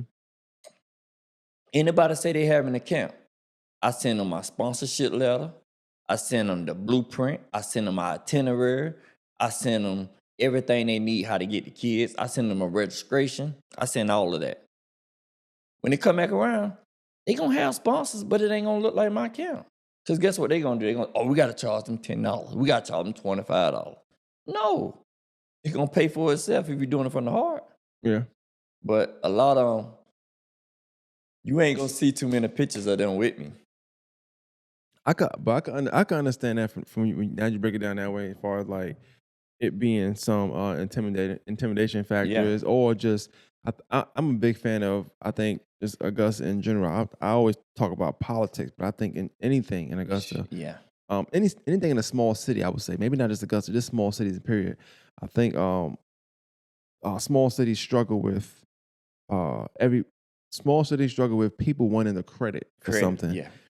Versus the work. Like I might be okay with not having a photo out with somebody else and say, okay, my name ain't gotta be on that. You ain't gotta say nothing. We know what we did. We worked out cool. Somebody else might be like, let's take a picture. Make sure you share when you post. I'm gonna tag you. I'm gonna collaborate with you. I can't be fault them for that, but they so big on the credit that we can't get the bigger picture. Yeah, and see that's what it is with me. If I show you some people who I done helped and stuff, you'll see my name all over it. But my name ain't gonna be shown nowhere because I never want credit for nothing I do. And anybody tell you, man, why you don't pop your collar, this and that? I said, man, because it ain't about that. People come up to me, okay, you train my son for track to get fast. My basketball people, I train a lot of basketball for speed. Oh, you know somebody I can go to for football? And I just name people. I name them. Yeah. I'm like, I train football too. I thought you just do track. I said, just look it up. Ask people. Yeah. But no, I don't. If you say the sky is green, I'm gonna say, yeah, I see the red and the blue mixing up there. Something. I'm gonna tell you that. Yeah. So, yeah. Yeah, I'm pretty the same way. So I mean that makes sense. I think it's a conversation. It's something we're trying though. I'm doing that with some content creators. We're gonna try that soon. But I had the same mindset of you like putting anybody in the room. My thing is this. You ain't gotta have my name on it. I just feel like I don't have to be the leader. Yeah. But if my name, if I do all the work, my name going on it. But I think that the thing is once again, like you said, maybe intimidation because you could sit here and be like, my name got to be on it. And you might not want it on it. Let's say that, Mm-hmm. right? But the talk Yeah. around town, the talk about whatever that might be, is going to start with But guess Furley, what? No. Furley, Furley. But guess what? Let me tell you this. You saying you can do a content creator with some content creators. Do it benefit you? I can't really tell that first. You see what I'm saying? Yeah. That's the only reason why they want to do it, because it benefits them. But you know what, though? I guess hindsight, me looking at it, though, and I agree with you what you said. Mm-hmm. If it benefits them, it may benefit me. Yeah. In the long run. But I'm with you. Things don't always pan out that way. Nah. And see, like I said, I don't have time. I ain't building nobody else's program no more. I don't blame you. I done built a lot of people programs. They can't even, I told them if I'm burning, don't even spit on me. I'm serious. It's a lot of them. But like I'm saying is, only time people gonna come to you is when it benefits them. Just like with the track. They can come to me and say, they ain't doing track. Furley boy, hey, I got this, I got this, I got this, I got that, I got this. I think you need to add this to your track. No, they ain't gonna do that. You know when they gonna come to me? Oh, Furley, you know what? I got this program that I'm trying to do, and it's dealing with speed. Can you help me? That's when they want to come to me. Mm-hmm. You see what I'm saying? Mm-hmm. But I got this grant and stuff. I can write you inside my grant. Why you just ain't give me the grant? You been talking to me. You speak to me. You heard me. You see what I'm saying? Yeah. To get everything going. Like some trainers, like, bro, I say, bro, they doing these programs, these stuff. I said, bro, get a nonprofit. Well, you know, I said, you got $700? Yeah. I said, that's all you need to start it. I said, you get $700, I'll help you get started. I don't want a dime. Oh, you do that? Well, I'm going to call you. They'll tell you. That's me. If you tell me your idea, I ain't going to run with it. I'm going to show you how to enhance it. And that's just me. That's with anybody. I'm going to help you. But when it come down to me, they see ASAP performance presenting such and such, such and such. Oh, no. Watch. Just pay attention. Well, look, man, you only had 2 hours. I definitely, well, I want to say I learned a lot about you. Learned a lot about just, what you do, your story. Like I said, it's history. So I get to feel like I was in Augusta between 2000 and 2004, like hearing your story, hearing that. My first introduction to any football, I'm gonna be honest with you, was when I guess they had some thing going on where they were robbing stores or something like that, and some people got arrested. You was gone. Oh, yeah, but I know, my little brother. I don't know nothing about it, but I was like I said, I had just moved here. Mm-hmm. I heard people talking about it.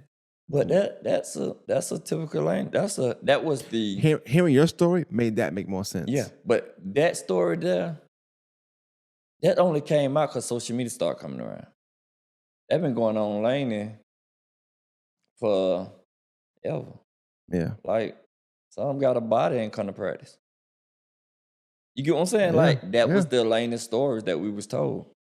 And you know, and with like I said, that story there, that's a typical laning story. And when we was at laning, up until Coach Lackey and them left, nobody ever wore number 13. Why? Because everybody who wore 13 went to jail. So they stopped people wearing 13.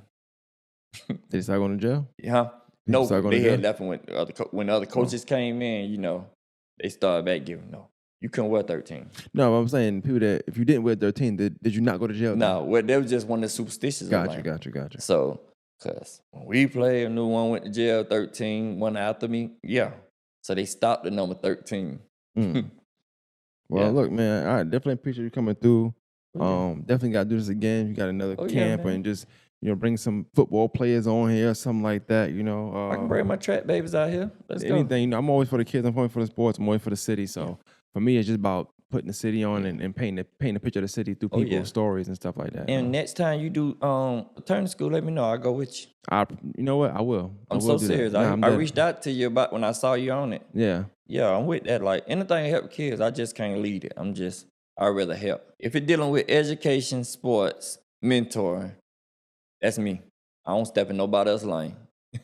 Nah, most definitely, man. I definitely appreciate it. And I think even our conversation here, that does make sense with returning to school because you can show these kids, tell these kids, like, it's more than life than just these 3 options. You Oh got yeah. 20 options if you play your cards right. Mm-hmm. You know, you can make that one option you think you don't have, you can have that and make that into 15 more options if you play your Right. cards right. So I Right. think it's about showing them, like you said, wasn't no you around when you was coming up. Mm-hmm. I think kids seeing people like you, people that have used whether it be a book, a pen, a basketball, football, Mm-hmm. whatever, track shoes as a vehicle to get to where they got to go in life and then come back and give back. Right. It'd be amazing. And then some people are out of the scope of what they would know, so they might not know nothing about from 2000 2004. Mm-hmm. Their parents might have was born in 03. You know what I'm saying? Who knows? You know what I'm saying? It just depends on when how things are going. Correct. But the youth need a lot of help. Yeah. So, and it ain't gonna be just one person. Just the sheriff can't do it. Just the politicians can't do it. Just the nonprofit organization by themselves Mm-hmm. can't do it. So it got to be all hands on deck. And I Yeah, think it's like I said, it takes a team. It Yeah. takes a team, man. And Yeah. once everybody get out of their shell, me, we'll be all right. Yeah, gonna take a while though. 'Cause Yeah, I can only do my part. Like I said, I don't step in nobody else's lane. If it ain't got nothing to do with sports, education, mentoring, I don't know too much of it. Nah, Building that's a dope. house, nah. That's dope, man. I definitely want to clap it up for you, man. Clap it up, Yeah. clap it up, clap it up. I appreciate you Appreciate having you me. coming out, man. Tell people they can follow you at, where they can see you at your Instagram, your Facebook. Well, I'm Marquez FURLEY GIBSON. You know, you can find me on Instagram, FURLEY9, on my track page, ASAP Performance Track and Fields. You can find me on Facebook, Marquez FURLEY GIBSON. If your kids need training with sports, I know one to call. Your kids need help with tutoring and math. Don't call me about no science. Don't call me about no English. Math. I can help tutor your kids. And then we having an interest meeting for my track team, 2026 team, November the 6th at Diamond Lake at 6 o'clock. Come on out if your kid's interested in running track. We don't turn no kids around. I feel like I can train a fish how to walk. That's dope, Yeah. bro. And Welcome y'all to know More my Master slogan, Podcast, ASAP brought Performance, by slow Brooke feet don't eat. and Bailey. We train different. All right, man. One Master Podcast. We out. Yes, sir. Bradley. Oh, yeah. Wait a minute. Who are you? You got all